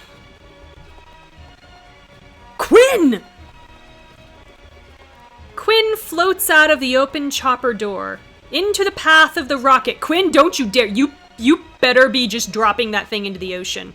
Quinn? Quinn! No! Levitating, she extends a hand out toward the missile. Stop. Boom! The rocket detonates 20 feet from the chopper. Oh my god. But the blast is strong enough to destroy the tail rotor. Yep, we're dead. Oh, hell. Hang on, we're going down. This is twice now, Jake. I'm never flying with you again. Very fair. Extremely fair assessment, Craig. As the helicopter spins out of control, you hang onto a handhold, searching the air. Quinn? Quinn, where are you? Whoa! Yeah, this was probably not the smartest thing we ever did. The handhold pops loose, and you go sliding across the floor. Jake dives for you. You are supposed to be landing this chopper, young man. Get your ass back in the pilot's seat. You are the only person who has a shot of doing... Let literally anybody else try to save us. Don't... This was not the time to be dramatic. Especially since you still have a cigar in your mouth. I do not want to be saved by someone who is smoking a cigar. I'm mad at you. Grab the landing skid. You barely grab the landing skid with one hand, hanging on for dear life as the world blurs around you. I just realized there were probably other things that were said in that text box, and I just blew right by it. I'm that annoyed. Whoa! Jake, lying on his stomach instead of flying the helicopter, reaches out for you. Fly the fucking helicopter, Jake. Come on, princess, you can do it. Give me your hand. A beautiful, shimmering bay glimmers far beneath you, spinning dizzily. Land this fucking chopper, Jake. Ah! You stretch out your right hand as your left one loses more and more grip. At least we established that we know how to rock climb, so our grip strength probably isn't that bad. Jake! I'm slipping! Let literally anybody else handle this, Jake! Go fly the helicopter! No, you're not. You're fine. I can almost reach... Just as your fingers graze each other, your hand slips. No! You fall. So here's Jake being dramatic, trying to save us. We fall out of the helicopter. Meanwhile, helicopter crashes because the one person who has a shot at landing this thing without killing anybody else is trying to be a hero. Well, guess what, Jake? Your hero moment was supposed to be landing the fucking helicopter and letting somebody else handle this problem. Estella's right here, Sean's right here, Craig's right here. Almost everybody else is right here, but no, you thought you had to do it. Oh my God. I can't even. I'm so mad. I'm so mad, you all. This is ridiculous. Ooh. Nope. Don't like that. Kira! Oh, sure, now I get first named. You plummet down, weightless. The bay rises up to meet you. You close your eyes. This is gonna be one hell of a landing. Goodbye. Whoomp. Ouch. Okay, so are we gonna have another drowning warning? I think we are. But maybe we're already dead, so it doesn't matter. You hit the water, sinking deeper, deeper.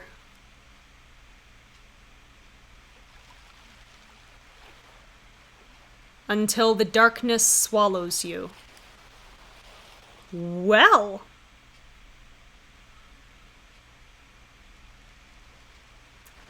Well then, that is an ending. Okay. See, when I said, are we gonna Game of Thrones this shit, I was being facetious. I didn't think we were actually gonna die. There's a whole other book yet, y'all.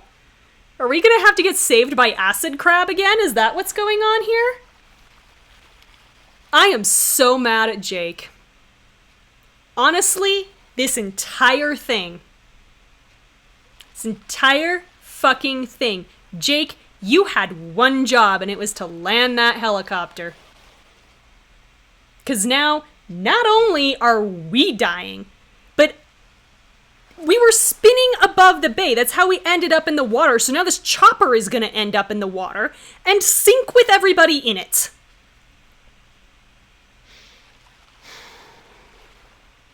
Could've let Sean grab us. Could've let Estella grab us. Shit, Raj was capable of reaching down and grabbing our hand, but no. You had to do the whole skidding across the floor and, grab our hand all dramatic thing. You thought you were Dimitri in Anastasia, didn't you?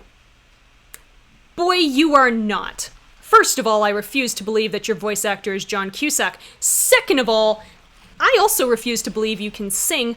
Third of all, although John Cusack can't sing it, he was dubbed by Jonathan Dukachitz, I think? I can see the name in my head, I just don't know if I'm saying it right.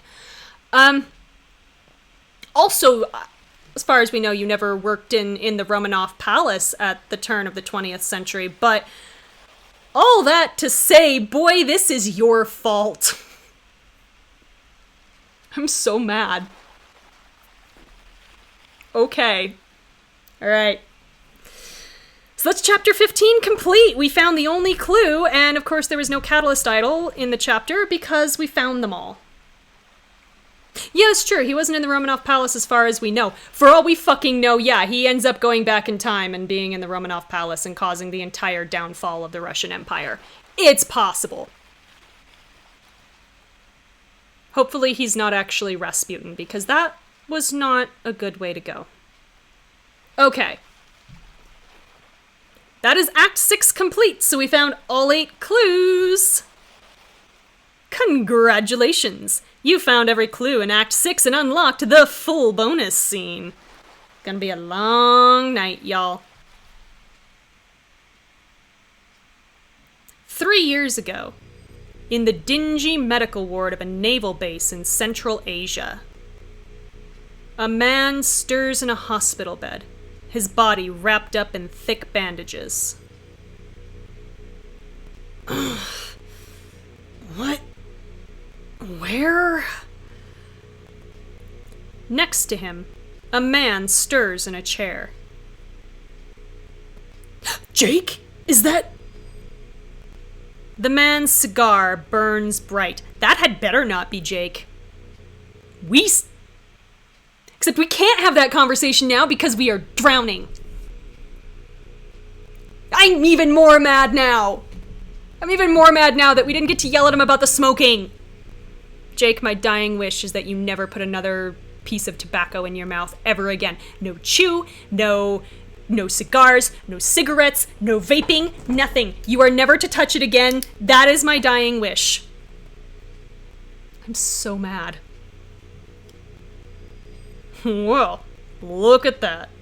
Awake at last. The others figured you'd never make it, but I bet on you. You always were the toughest of us, Darwin. You son of a bitch! I'll kill you! Mike tries to lunge, but excruciating pain shoots through his body. He slumps back in bed, rasping. Ah! You're not exactly in the shape to make any threats. You set us up. I wouldn't go pointing fingers. After all, I'm not the treacherous rat planning to betray his commanding officer. Well, he's betraying his commanding officer for committing treason. So, yeah. Are we a treacherous rat? Fuck you, Lundgren. I hope you died in that bay with us. If we had to lose Zara, and if we had to die, and if Jake had to crash that goddamn helicopter trying to be dramatic, I hope you're dead too. I hope that exoskeleton drags you to the bottom of the ocean. I'm not even sorry. Did you really think I wouldn't know? I run a tight ship, you idiot. I know everything that happens under my roof. Do you, though? Jake. Is he... Wolf? He's alive. For now. He ejected somewhere over Kazakhstan. We've got all the squads looking for him. He won't run long, believe me. Oh, yeah? You weren't so lucky. We recovered the cockpit from the Caspian a few days ago. Hate to break it to you, but your body's a mess. Spine broken, 3rd-degree burns on 87% of your body. He should be dead. 3rd-degree burns, for people who don't know, is tissue destruction. He should be dead. And I hope you weren't attached to your legs. Cool. Because they ain't attached to you. Fuck you. You traitorous motherfucker. So mad. Mike looks down and sees his body end at mid-thigh. Oof.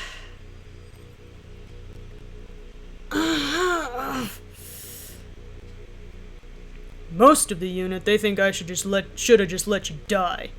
Hell, I could smother you with a pillow right now and no one would have to know. Okay, but you've clearly invested a lot of resources in not letting him die, so I don't think you're gonna do that. Try it, G.I. Schmo. My legs might be gone, but I can still bite. Alright, go down swinging, Mike. See, Darwin? That's what I'm talking about. You're as tough as they come. It'd be a waste just to put you down. Lundgren walks over across the room to a strange piece of medical equipment. A futuristic helmet, the inside lined with drills. Oh, no, no, no, no, no, no, no, ew, no, no, no, no, we are not, no. No. If you're gonna wipe somebody's memory, at least don't do it with really scary lobotomies. Don't do it. No. Nope, nope, nope, nope, nope. What the hell is that? The way you're gonna lose your memory, I think. This, my friend, is the future. Oh God. My unit, Arachnid Unit, is gonna be the greatest fighting force on the planet. Oh God. A mercenary army that would make global superpowers tremble in fear. How many people do you think you can command, sir? You're a lunatic. What? Do you think this was all about lining my pockets? Think bigger. I'm about to change the face of warfare. Starting with yours. You know what? Rival, sneering, everywhere, take a drink. I am out of coconut milk, goddammit. But take a drink. And yes, thank you. And yet Arachnid was defeated by a bunch of co-eds with no combat experience. You sat here trying to make these elite super soldiers that are gonna make the world's most bloated, overfunded army and defense system cower in fear, your own words, And they got their asses kicked by a bunch of kids with champagne bottles in a car. And some tools out of a toolbox. A fucking screwdriver took down your prototype elite soldier, sir. And you're hopefully drowning in the bottom of the ocean right now. Okay. But after this, you might need a new call sign. Lundgren walks over, carrying the helmet, as Mike writhes in the bed. Oh god, they're not gonna make us watch, are they? Wait! Lundgren, listen! Please! Buck up, little mouse. Please don't make me watch this. Oh god! He pushes the helmet closer, the gleaming drills starting to spin. You're about to change history. No. Oh, thank God. Okay. In the tree village of Elistelle, a small child sprints over the bridges, clutching a towering stack of crispy cakes. It's Tari! Yay, this makes me happy. They're mine! The cakes are all mine! The cakes are all mine! Before he can finish, he rounds a corner and collides with Saraxa. He falls onto his butt and the cakes scatter everywhere. Yes, saved by a fade to black. Absolutely. Oh, I'm dying to hear you explain this. I took the cakes because if I did, then I would have cakes? Well, he's not wrong. Uh-huh. Pick them up and bring them back to the baker. Now! Aww. Tari bends down to pick up the cakes. Saraxa gently ruffles his hair. Saraxa? Yes? I miss the catalysts. Aww. Yeah, you're right. Tari has a 1 in cunning. He is not a good liar. Yet. I mean, come on. He's like 3 or 4 or something. He cannot be older than 4. So, being fair. Saraxa looks north, a distant, longing look in her eyes. Me too. Oh. Oh, do you? Meanwhile, in a bunker somewhere on the island, Lundgren, Fiddler, Tetra, and Mouse sit around a table playing cards. Not eating falafel? Hey, boss man, let me ask you a question. I mean, she's already been smoking his cigars, so I guess she gets to talk to him like that. Shoot. You really trust this Rourke guy? You sure he won't just sell us out? Oh, he definitely will. My dad always told me to never trust a man in a nice suit. Okay, I hate to say it, your dad was a wise man.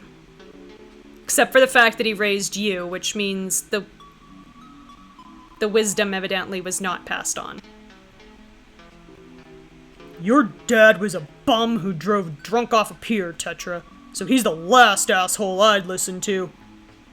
Okay, you know what? Even drunk people can have good ideas, Lundgren. Shut the fuck up.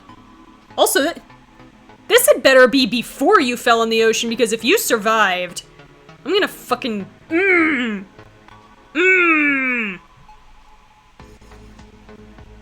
Oh. What? Did he not know how his dad died? Or that his dad died? I don't know. Look, I've been around the block long enough to know that sharks like Rourke are about as loyal as you can throw them. No, you can... That doesn't match up. The phrase is you can only trust sharks like Rourke as far as you can throw them, not they're as loyal as you can throw them. That makes no sense. That makes absolutely no sense. Also, you're wearing an exoskeleton, right? So, like, you can probably throw him pretty far. Do I trust him? No. Do I think he'll try to pull something on us? Probably. But right now, we're stuck on his island. That means we gotta play his game. Don't you worry, though. I've got my eye on him. He tries anything, and that nice suit's all that'll be left of him. Oh, yeah? Hell yeah! I feel like Tetra is like Craig in another universe. Like if Craig had literally every single disadvantage ever and got snapped up by an abusive son of a bitch. That's what this feels like. We'll burn that bridge when we get there. Right now, focus up. Do your jobs. We've got ourselves a wolf to hunt. Ain't that right? Yes, you're hunting a wolf with a fiddler, which I'm still working on exactly how that's a spider, but okay. You're hunting a wolf with a fiddler, a mouse, and a really old Game Boy game. That is your crew. Okay, dude, I feel like this is a bad idea, but whatever. Yeah, Malifor is like, we'll burn that bridge when we get there. Yeah. Whatever. Woo woo! No, this is definitely Craig in another universe. You'd better believe it. Wait, what? No, Mouse isn't wearing... No, this cannot be present day.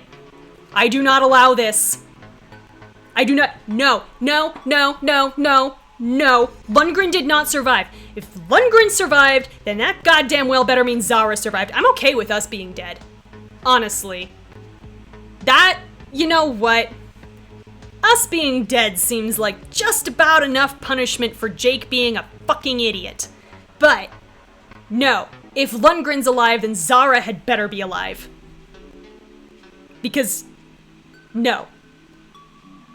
Tetra is Craig and Fiddler is Zara. Yeah, I could see that. I could see that as a good crackpot theory.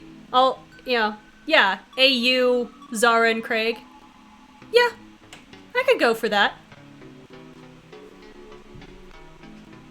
The three of them turn to stare at Mouse. I said, ain't that right? Yes, that's right. No, this is present day. Book 3 better start with Zara crawling out of the ocean and being the only survivor. Good. Now someone go get me another beer. Later, up in the mountains, north of the Elysian Lodge, a little blue fox bounds about, spraying blasts of ice. Furball! Yeah, right? You drilled into Mouse's brain. Be glad he can actually still talk. Yeah, no shit. Because, like, brain surgery is really finicky stuff. Like, I know why they keep patients awake for it, because it's literally that delicate that you have to, like, back in and out and make sure you're not, like, hitting things you don't want to hit. But that just seems so terrifying to me to lay there while someone is, like, poking into my brain. But yeah, no. Just a helmet that just straps on your head and drills in? No. No. But yay, Furball! Muck! Yee! Baby! I haven't gotten to say that in so long! sky, a hulking yeti nods, letting out a low growl of approval.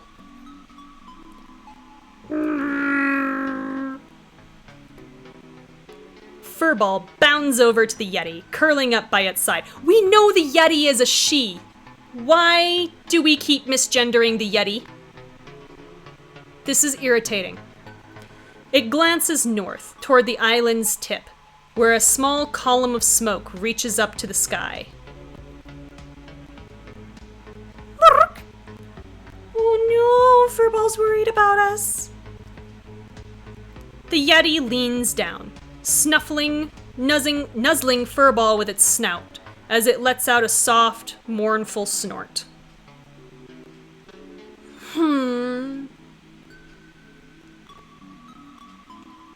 There are so many scenes. Back at the Volcano Observatory, Everett Rourke stands by a sophisticated machine, staring at the readings in disbelief. Inside, a laser scans the island's heart with a low drone. My God, Iris. It's incredible. I've never seen anything like it. The energy levels on this. The sheer power. The absolute power! Sorry. It's truly impressive, sir. All this time, I thought I needed the endless. But this crystal might just be enough. Do you realize what this means, Iris? The Janus Project can begin at last. Oh boy. I think it's Janus. I forget if it's actually pronounced Janus or Janus. Janus sounds right. Yes, it can. Oh, that's right, she's British. Oh well. And on a remote mountain pass, a man walks to the edge of a cliff and gazes out, seeing a black tendril of smoke reaching into the sky. Who are you? Who are you? Who are you? He stares at it through his binoculars for a minute, then turns and vanishes back down the mountainside.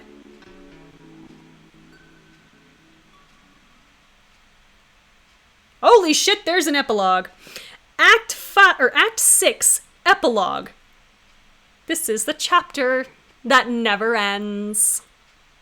Yes, it goes on and on, my friends. He got sucked into La Huerta through a Jumanji board game. You know what? With the new Jumanji movie, I believe it. You know what? No. Yeah, this guy is total... What's his name? Oh, what's his name? Dr. Stoneheart or something? Is it Dr.? No, it's not Dr. Braveheart. What is his name? What's the Rock's character's name? Oh no! I forgot. Wait a second. That makes Quinn the dance fighting girl. And Diego is the professor, definitely. Diego's definitely the professor. And Jake is literally the pilot that we find. Honestly, like, Bravestone! Thank you. There was a stone and there was Brave. Dr. Bravestone. That is the Rock's character's name. Okay, so yeah, that's this guy, apparently. Although, honestly, that sounds like it'd be Sean. Honestly, Sean seems like he's probably Doctor... Like, the pecs and everything. And then, yeah, Jake is literally the pilot that they pick up halfway through the movie. Quinn is definitely Dance Fighter Girl. Forget her name.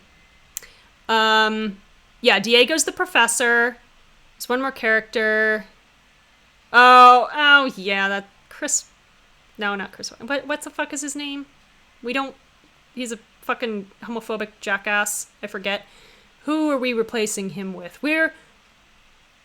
He's probably... Is that Raj? Maybe that's Raj. No, Raj doesn't feel right. I don't know, though. He's very breakable. So maybe it is Raj. Kevin Hart, yeah, that's his name. Yeah. Yeah, no, we don't like him. Asshole. Like, it's one thing to say it in the past, it's another thing to double down on it. Yeah. We can't get the whole gang because there's not 12 characters in that movie. But definitely Rourke is Bravestone's nemesis. That fits perfectly. No, this is like... So if this is a response to Lost, then the new Jumanji movie is a response to this. You know what? That's how it is. That's how it is. Yep. And Grace murders Rourke with insulin. And also, in some alternate timeline, Craig becomes Tetra and Zara becomes Fiddler. Why not? It makes as much sense as the rest of this series. Okay, let's do that epilogue now. The first thing you sense is warm lips pressed against yours. This... What the shit? Yes, exactly like how the kids from the Magic School Bus turned into the teens in Captain Planet. You will not convince me otherwise. That is fact. That is genuine fact. What I need to figure out is what happened to the kids from Wishbone. Who did they become? Because Samantha, David, and Joe definitely became someone. I just don't know who yet. Well, Samantha's mom is dead. Is that Estella? They're just gonna recast Samantha as a Venezuelan girl. You can do that. And then Joe's dad is dead. So...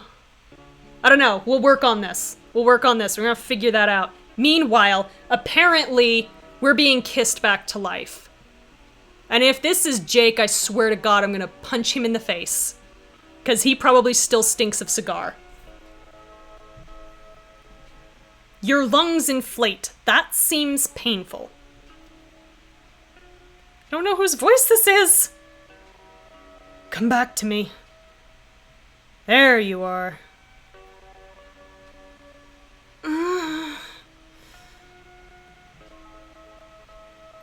Your eyes flutter open, the brilliant sunlight blinding you. That's it. Up you go. Where... You roll over, choking and hacking up the water, filling your lungs. It splatters out onto a wooden beam. Wait a second. That's when you notice the floor moving beneath you. You blink. Wait a second. I don't think this is Jake. A boat? Your vision clears, and you find yourself on a small trimaran rocking in gentle Caribbean waves.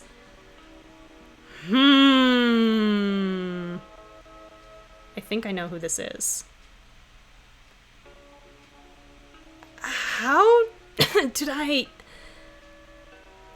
You whip around to see the owner of the voice. Who the hell just kissed me? Ah, it's Yvonne! We were kissed back to life by a pirate. Oui, c'est moi. You may call me Guardian Angel if you wish. I don't know if I want to. You seem like you probably took advantage of me. You were smacking Jake's ass and everything. Yvonne, you saved my life. Also, you, gave me mouth to mouth? Yeah, let's talk about that for a second. Do not be so prudish. Do not say that word. When I kiss you, you'll know it. Yeah, we can really do without that word, thank you. She winks at you.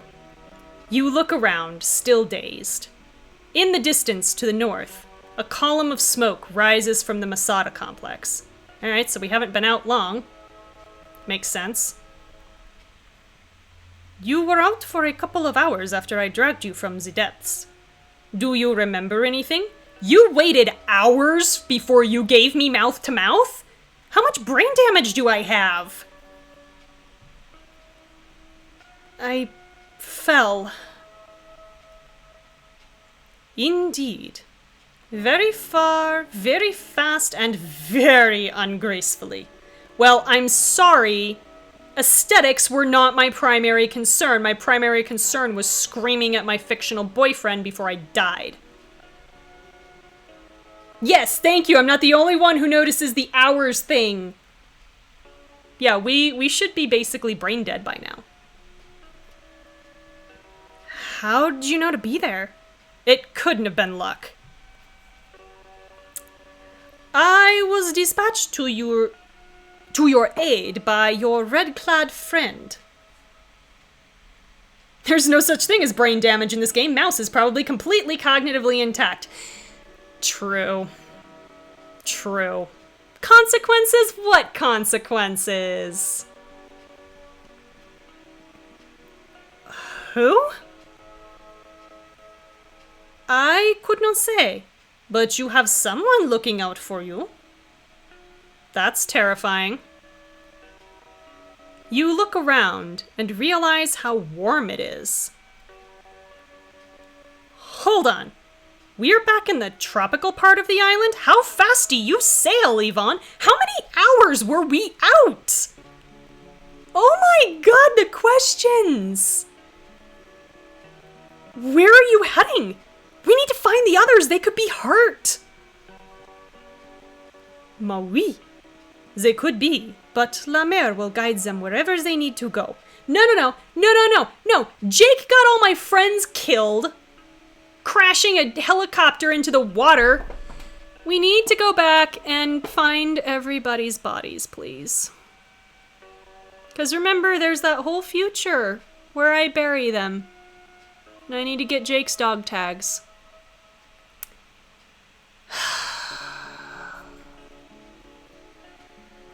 I need to find them, Yvonne. As you said, you owe me your life. I gave you help, and now I am in need of yours. Wow. Yvonne's kisses come with a price, I see. So, where are you taking me then? Yvonne beaches her boat on the shore and alights onto the warm sand. She draws her cutlass and points up at the smoking peak of Mount Atropo. There. After a long hike, you finally emerge from the dense jungle at the foot of the volcano. Whew. This is it. C'est impressionnant, no? Oh my god, just stop. Yvonne gestures ahead at the colossal stone temple carved into the volcanic base. Whoa. Are we remembering where we've seen this before? Yep.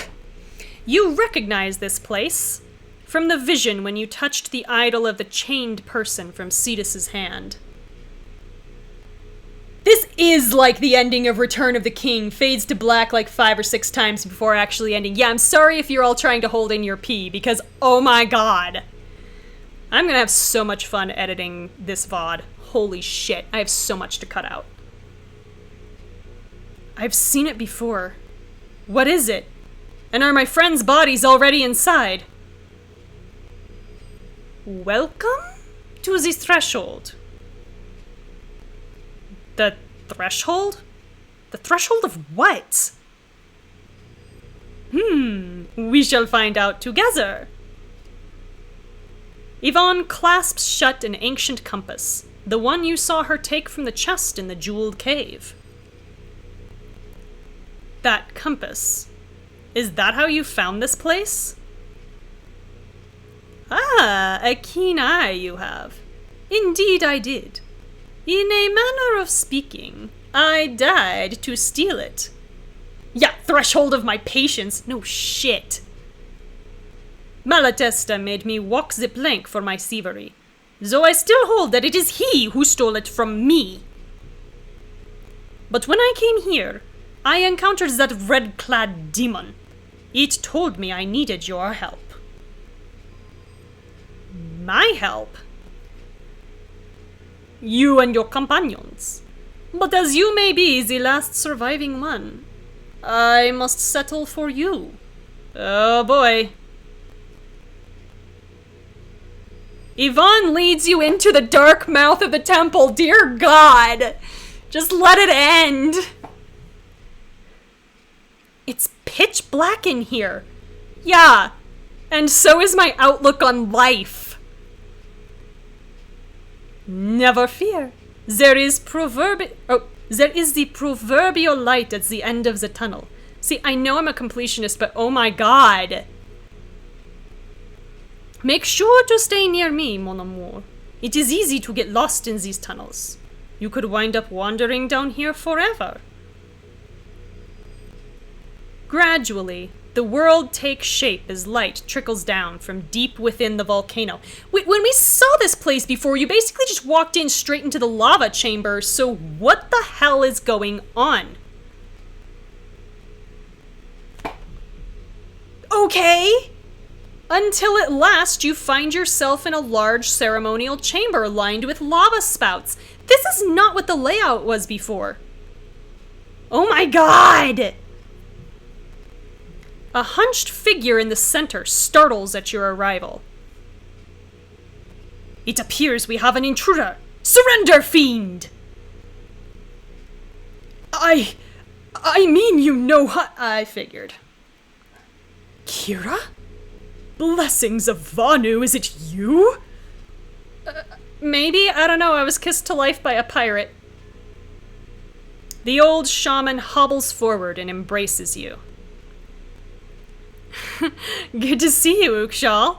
All my friends are dead, and my boyfriend got them killed. You are friends? After these people imprisoned you for life? Woman has a point. We ended up having some common interests. Ukjal, this is Yvonne. She's how we escaped Sharktooth Isle. Ah, the boat thief. A pleasure to meet you. Pardonnez-moi, but I steal much more than just boats. She's so offended. Of course. But Kira, I had heard such terrible news. Of foreign warriors coming to slay you. Yeah, about that. Some of our scouts returned from the battle at the chasm and feared you dead. Some of the scouts returned? That's amazing. Because they should have died. You fill Ukjal in on everything that transpired. For the love of God, if you actually make me say it, I'm going to throw my phone. I'm so sorry, Ukjal. Rourke, he has the heart. Ukjal's brow creases, and he turns away, staring into the lava's glow. Should be dead, but no. Magic lava, apparently. This is most terrible. The Hydra with such incredible power. We must ask the Endless what to do. Okay. I do not know half the things which you speak, and I care for even less. But if we are all here to see the same person, then we can work together, no? So, how do we talk to the Endless, Ukjal? The Catalyst idols were the keys the Endless bestowed unto us. Yeah, too bad those got stolen. When we could unite all 12, that meant that we as a people were ready to learn its secrets. Ukjal gestures around to the 12 pedestals surrounding the Bridge of Stone. But our people were not worthy. We lost the idols in the 3 tribes' war. This is why I sought them. This is why I sought the Catalysts. Each of you has a special connection to your idol. I needed your help to commune with the Endless and learn the truth behind stopping Ran Losti. But if what you say is true, and Ran Losti has already come, I know not what we can do. Okay. So we put all 12 catalyst idols on these pedestals, and then we get to learn the truth behind the Endless? And it's beyond this lava moat here. So claim the legends. Did you manage to find the idols on your journey? Oh my god. Every last one. Alistair took them away! Incredible!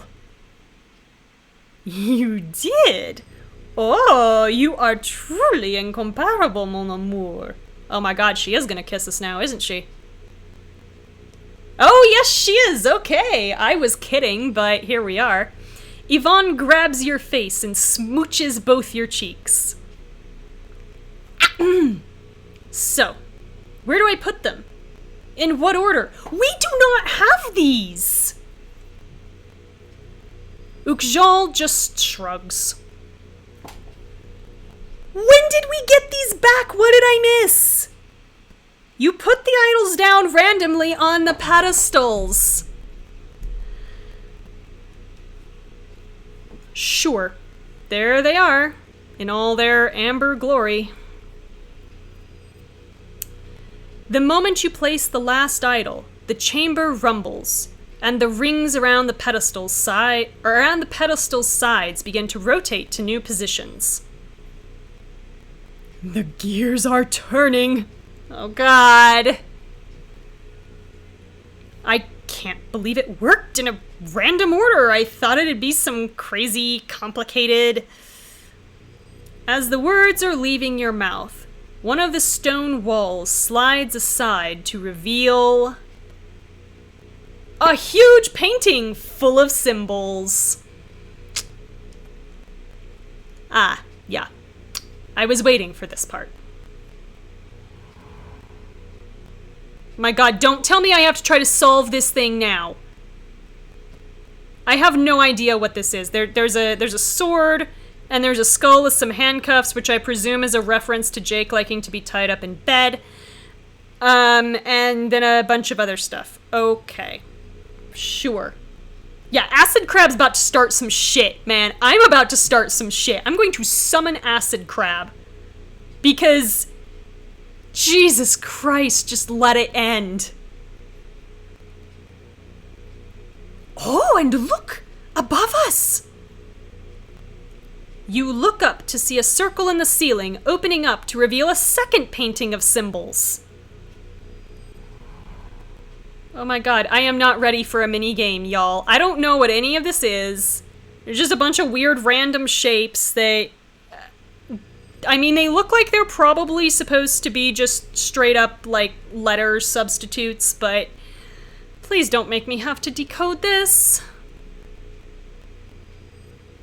What are we supposed to do with these? It's some kind of puzzle. Do not make me solve this! A trial of the Endless to prove our worth. We shall solve it in no time at all. Oh, I'm glad you're confident. But you may want to write some of this down. Oh, Jesus. Okay. Go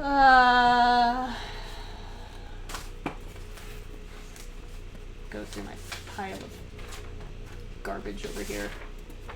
That'll work. Oh, it's the same paper I wrote down everybody's names on for the New Year's Eve party. Look at that. Oh my god! Oh my god! Y'all.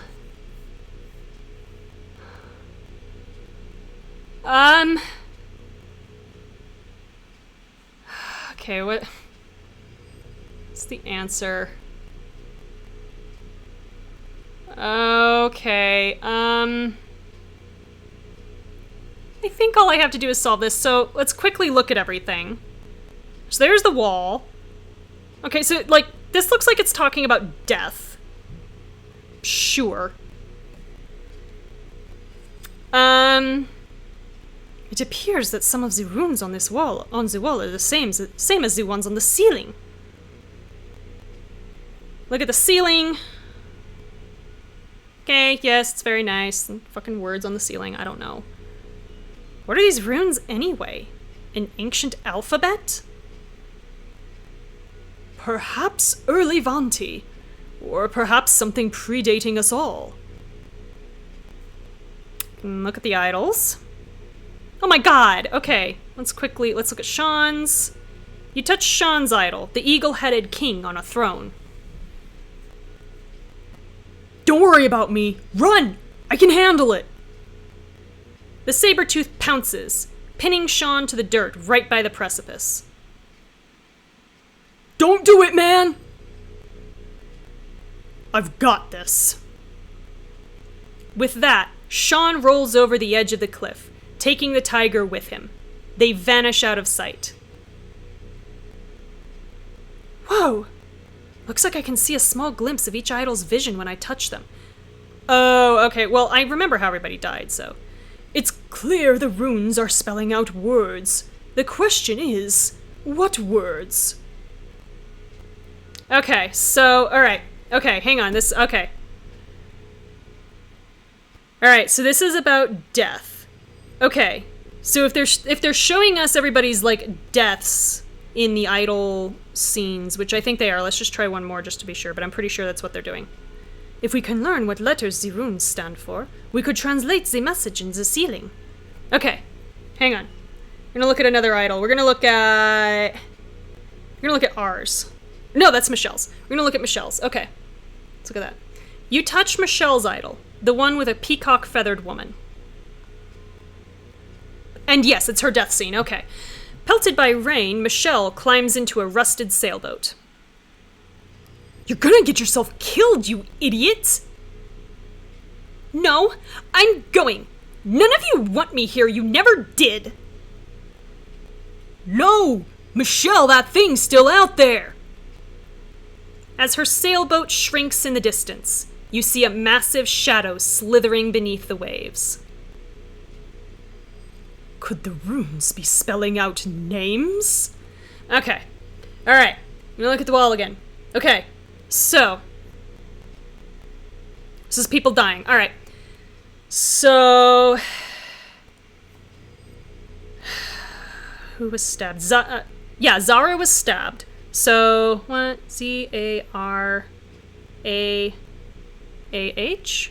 Or Z-A-H-R-A. Z-A-H-R-A. Z-A-H-R-A. Nope, that's not it. But Zara her idol is like a corvid. C-O-R-V-I-D. Okay, that works. Okay. Alright, yeah, I was kidding about the handcuffs being Jake, but no, it is Jake because he died in chains. Because they made sure to highlight that. So... J-A-K... Nope, that's not it. But Jake is the wolf, so...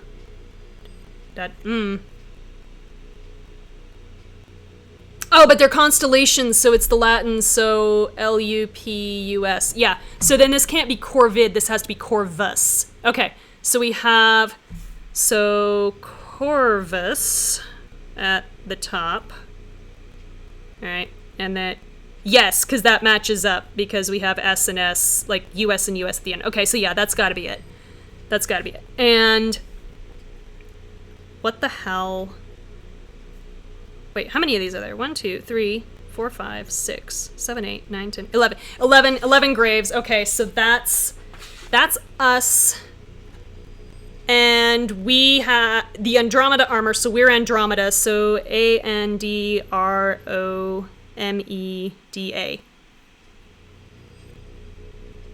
A-N-D-R... Oh yeah, that matches up. Okay, yeah. So we have Corvus, Lupus, and Andromeda to match. Okay, so like we've got like I'm just gonna do RSTLNE here. Because after that, I can just Wheel of Fortune this shit. So R is the... looks like a bow and arrow. We have S. S is this, like... I don't know, it's like a bird thing or something. T, do we have a T? Shit, we don't have T, do we? Corvus, Lupus, and Andromeda. Okay, so A is the swirly thing. L, Lupus, it's like a thing. N, Corvus, Lupus, A, N. N is this, like, crisscrossy director's chair thing. And E... ANDROME is, yeah, okay, is the triangle thing. Okay, I can't believe anybody's still watching this. Okay, so I have RSALNE. Okay, I think I can do this now. All right. If this trial was created by the Endless to test us, perhaps the names are the ones taught to us by the Endless itself. Yeah, I get it. I get it. Latin. It's fine. All right. I'm going to try and answer. That's it! I know the solution! You do? Well, spit it out! Okay. There are 4 words. So the first word is...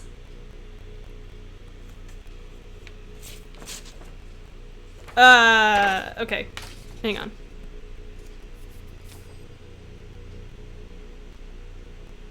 I have an S and an E. Oh, shit. Oh, S-A. S-A-E.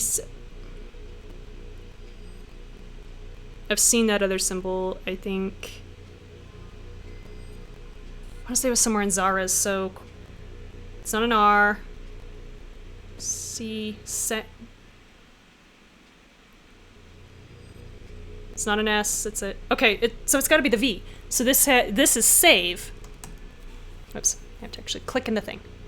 Save. The second word, so I have a T blank E. So save... Yeah, it's gotta be save...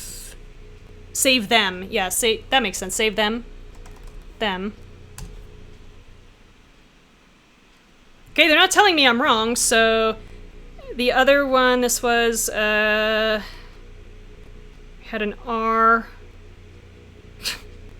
I have an R in the middle. Blank R. Blank blank. Save them.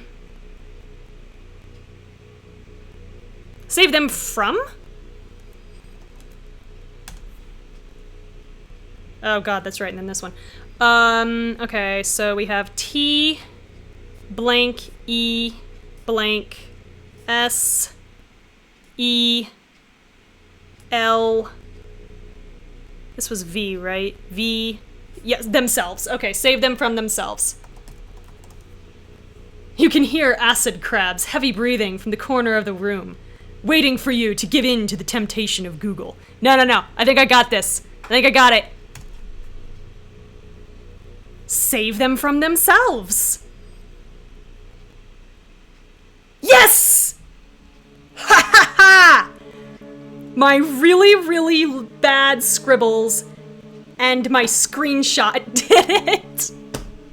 Oh my god, okay. Alright. Cool. The moment you utter the phrase, the whole room rumbles.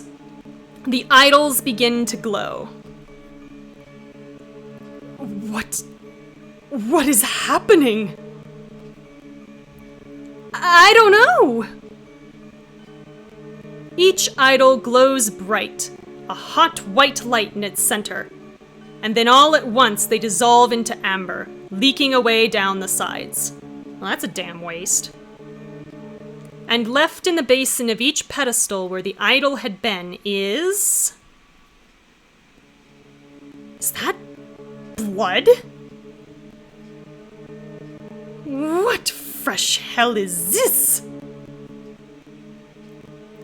Just then, water shoots out of a series of spouts, impacting the lava with a steamy blast. Oh my god. Mon Dieu! It worked! You solved it! Oh my god, how much more is there? It is finally happening, after so many generations of waiting. The water cools the bubbling lava, instantly evaporating and filling the room with hot, stinging steam. You shield your eyes. Until finally, the lava has cooled and solidified, and the steam clears. You delicately test the cooled lava with one foot, then the other. It's safe. We can cross. The path is opened. You venture forth into the darkness beyond. The darkness beyond my patience. After all that, more tunnels. Thank you, Yvonne. Oh my god. Hush! There is someone ahead. Yes, the Minecraft rules of lava. Yes. What are you talking about? I don't see any... Your voice stops in your throat. You see it. Black against black. A figure of shadow. Who's there?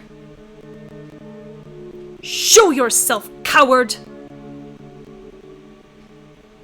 A ball of flame appears in the dark, illuminating the walls. The flickering glow reflects in a black helmet visor. I've waited a very long time for this meeting. Ukjal throws himself on the ground in supplication. Endless One, please, your faithful servants seek your help. In sleeping tonight. Let us commune with you at last. They always say at last, as if they are the first. They are never the first. All that matters is if they are last. Oh, great. Now we're just talking in more riddles. You step forward, swallowing your fear. Who are you? What do you want with us? What do you want with the Vanti? Having made it this far, you must already realize what is at stake. Yeah, the world is gone. Destroyed.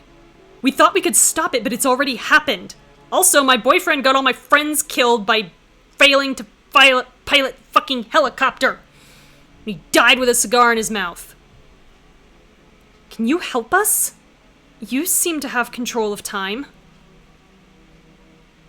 Time is inevitability. I know no inevitability. I will be here until this spinning rock and the sun that lights it are as cold as the void. Well, that's depressing. But it's no longer a matter of what I can do.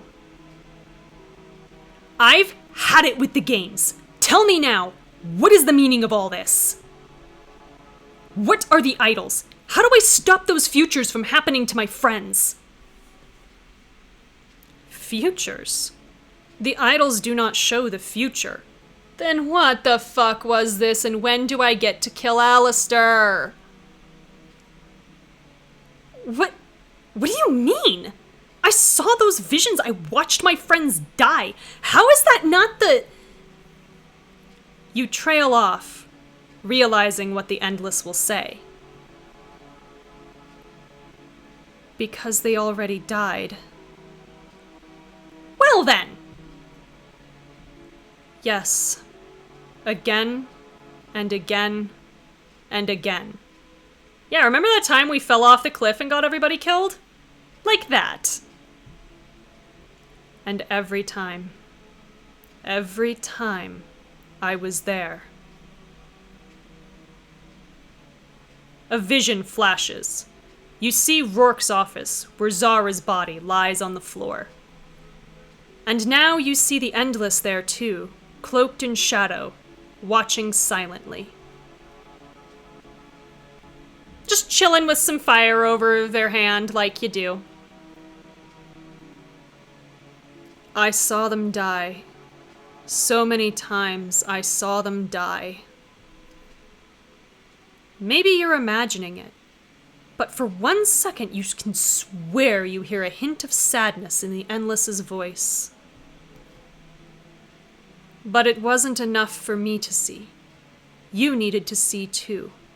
That's why I made the idols. No, you can't show me this again! No! Another vision takes you to the storage facility. Jake's cold body lies still on the ground. God damn it. I wasn't supposed to have to watch this again. So take a drink.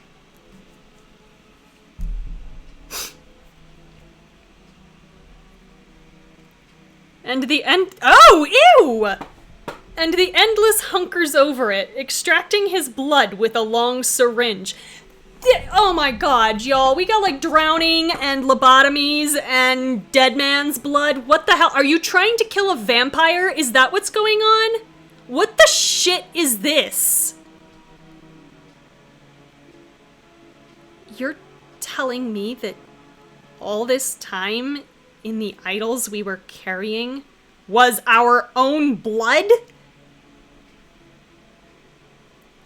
Apparently so. Yeah, but at least he didn't die with a cigar in his mouth. It's true. It's true, and that he died a good man. That's why I cry. See, I'm tearing up again just thinking about it. I am very angry and very tired. A piece of your own mortality. It was necessary to forge the psychic link, to let you see the path.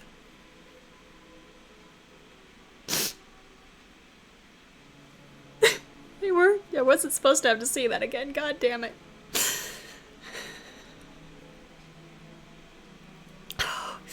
I feel sick. Yeah, I've been carrying around people's congealed blood in my backpack. It's great. This cannot be true. We don't understand. This has happened before? All of this? Yes, we are having a crying party. Just keep drinking, because I'm still crying. 2,139 times, to be precise.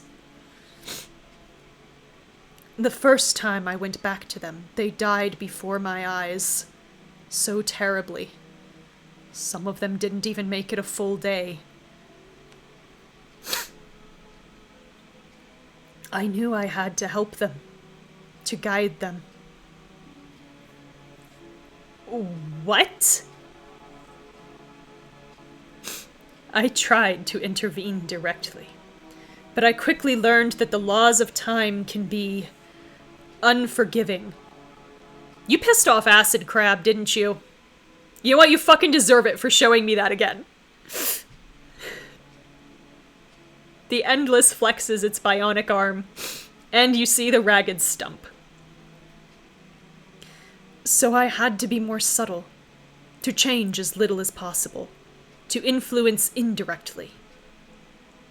I left clues, sigils, symbols to aid their journey, to keep them alive. Yeah, Acid Crab bit off her arm. Yeah. I'm assuming it's a girl. That's the voice I'm giving because I'm tired. But, so all this indirect intervention and now you're just talking to us. Because that's not direct intervention, I guess. Fuck you, whoever you are. You remember back in the Celestial's kitchen, Raj turning to you with a frying pan in his hands. I don't know why, but something about that symbol, it really stands out to me. All those symbols we found. That was you? Yes, but it wasn't enough. The symbols kept them alive until they met the Vanti, but that meeting always ended in death. Well, that's because Craig probably kept throwing rocks at people's heads. Oh wait, no, No? No, yeah, probably because Craig kept throwing rocks at people's heads. You see a vision of the cliffside outside Elistel. A group of Vanti warriors stand holding bloodied swords and axes. If you make me see people's dead bodies again, I swear to God. God fucking shit. And the bodies of all your friends lie at their feet. Okay, well, they didn't actually make me see them. Okay. The Vanti were too hostile, too guarded. Well, I mean, they've been colonized by Rourke, so yeah, I think they've got the right to be a little upset. Every encounter saw the group massacred, no matter what they did. Changing the group wasn't enough. I had to change the Vanti. So I went back, further than I'd ever gone. And I shaped them. Holy shit. This is like... I couldn't beat the video game, so I rewrote the source code type of determination. You see a vision of a beach at night. Ancient Vanti, the ancestors of their tribe, huddle in reverent awe. The Endless stands before them, bathed in light, the very vision of a god. They will return to you, the Catalysts. They will stop Ranlosti.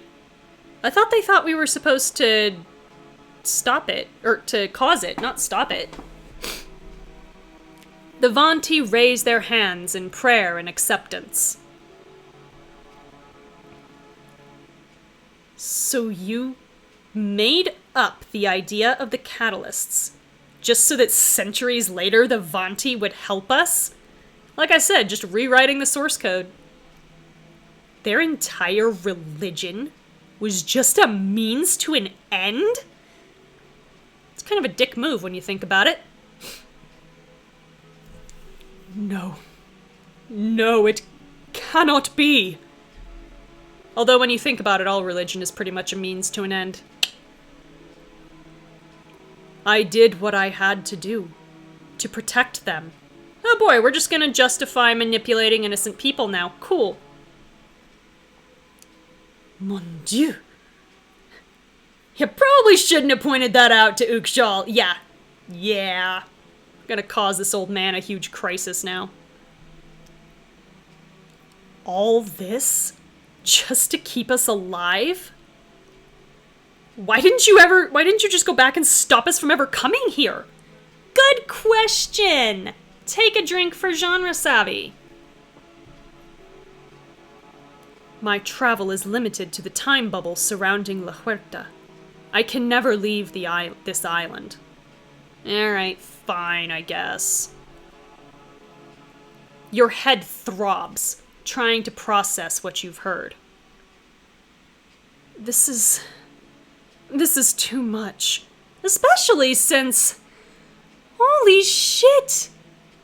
This is over a 3-hour stream, y'all. Don't despair.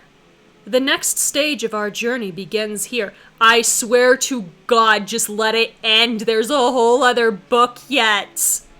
Why wasn't this chapter 1 of the next book? Did they really think that... This should have been chapter 1 of the next book. They could have woke us up, Yvonne could have taken us to the temple, and that could have been the end. And then this should have been chapter 1 of the next book.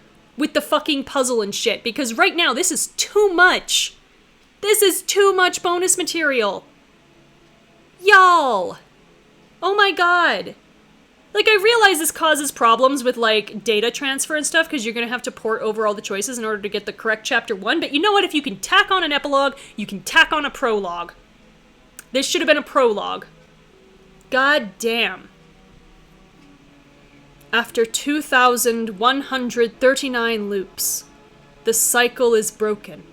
I don't know, you said this has happened before, so I don't believe you. What do you mean? This temple is a test. A test that could only be passed under certain conditions. All 12 idols united. All 12 functional. Functional? But even as you say it, you understand. Visions flood you of previous timelines. Previous times you'd made it to this temple. What? I don't understand. Why aren't Raj and Michelle's idols lighting up? Perhaps it is because they perished in the sea monster attack. The idols may only work if they're alive. Wait, this means they're alive?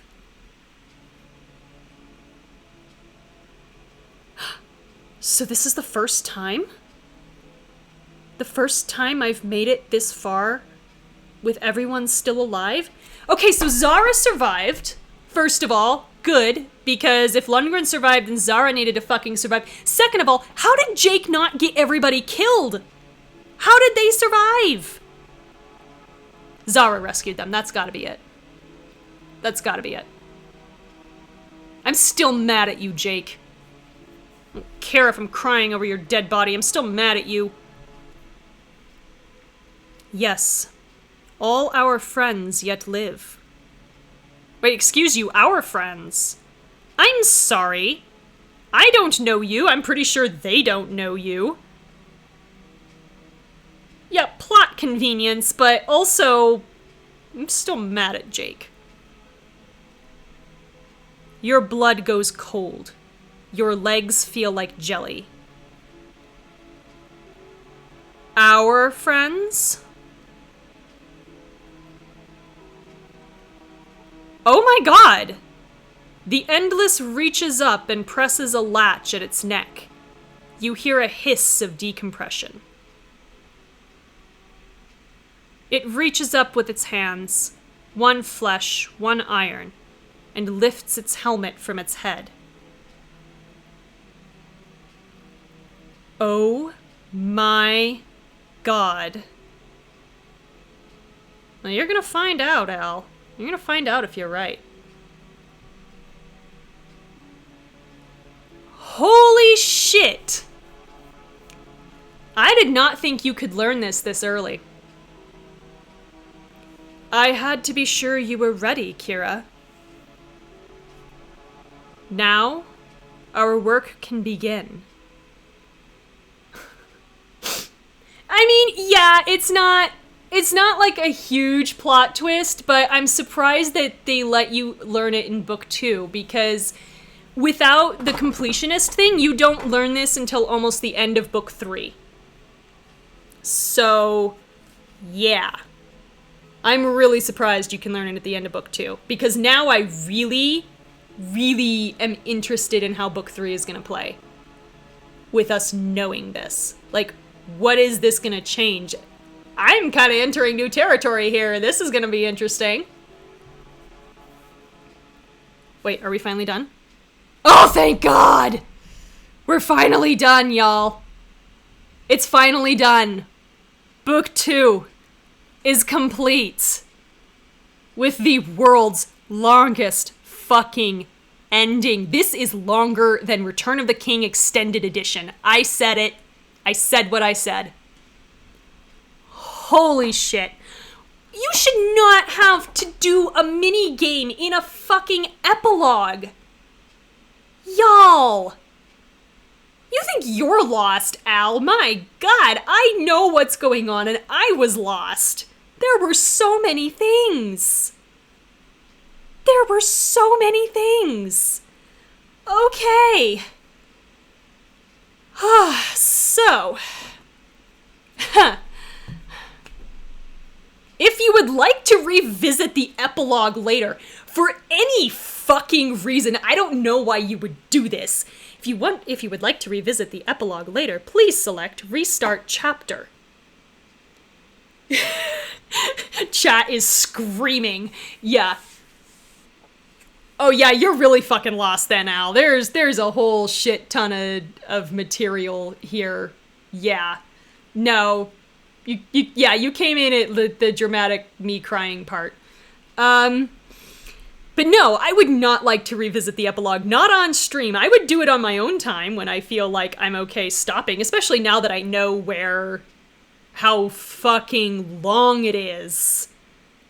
Y'all, I really should have just played the epilogue as the start of next week's stream. I'm so sorry. I'm so sorry. I am so glad and like so flattered that so many of you stuck around. So, no, make that go away. End book means if you wish to return to this epilogue, you would have to restart from chapter 1. And what's funny is I just stopped watching something that almost made me cry. Yeah, no, I'm a sucker for Jake, and Jake will get me every fucking time. And yeah, I was not supposed to have to see him die again. I'm mad about it. So yeah, no. We're going to...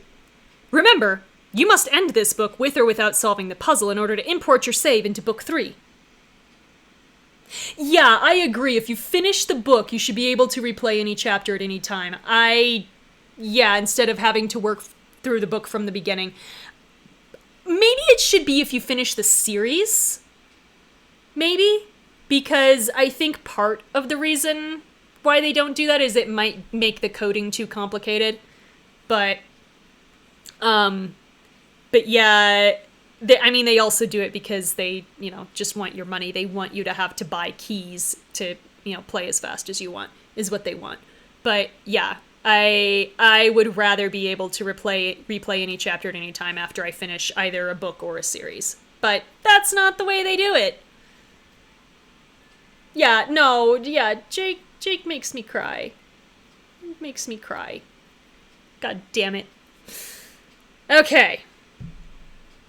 So, can restart or continue on by ending the book. I am going to end this book. You know what? In fact, I'm going to do it live on stream. We're going to end the book. There it is. It's done. We don't have to do it again. I'm not going to make you watch the ad because I'm not going to do that to you. But thank you so much for being here for what I think is honestly my longest stream. I don't even think the end of Royal Romance took me this long. Yes, I am ending the book live. So with that, I will be back next week with more Endless Friday. We're going to start book 3. And we're going to see what the hell happens now that we know who the Endless is this early in the story. I am finding out you can do so many things so early. You can get Alistair to be your friend in book 2 if you pander to him enough. You can apparently find out who the Endless is if you pay a shit ton of diamonds. So what the hell am I going to be able to do in book 3?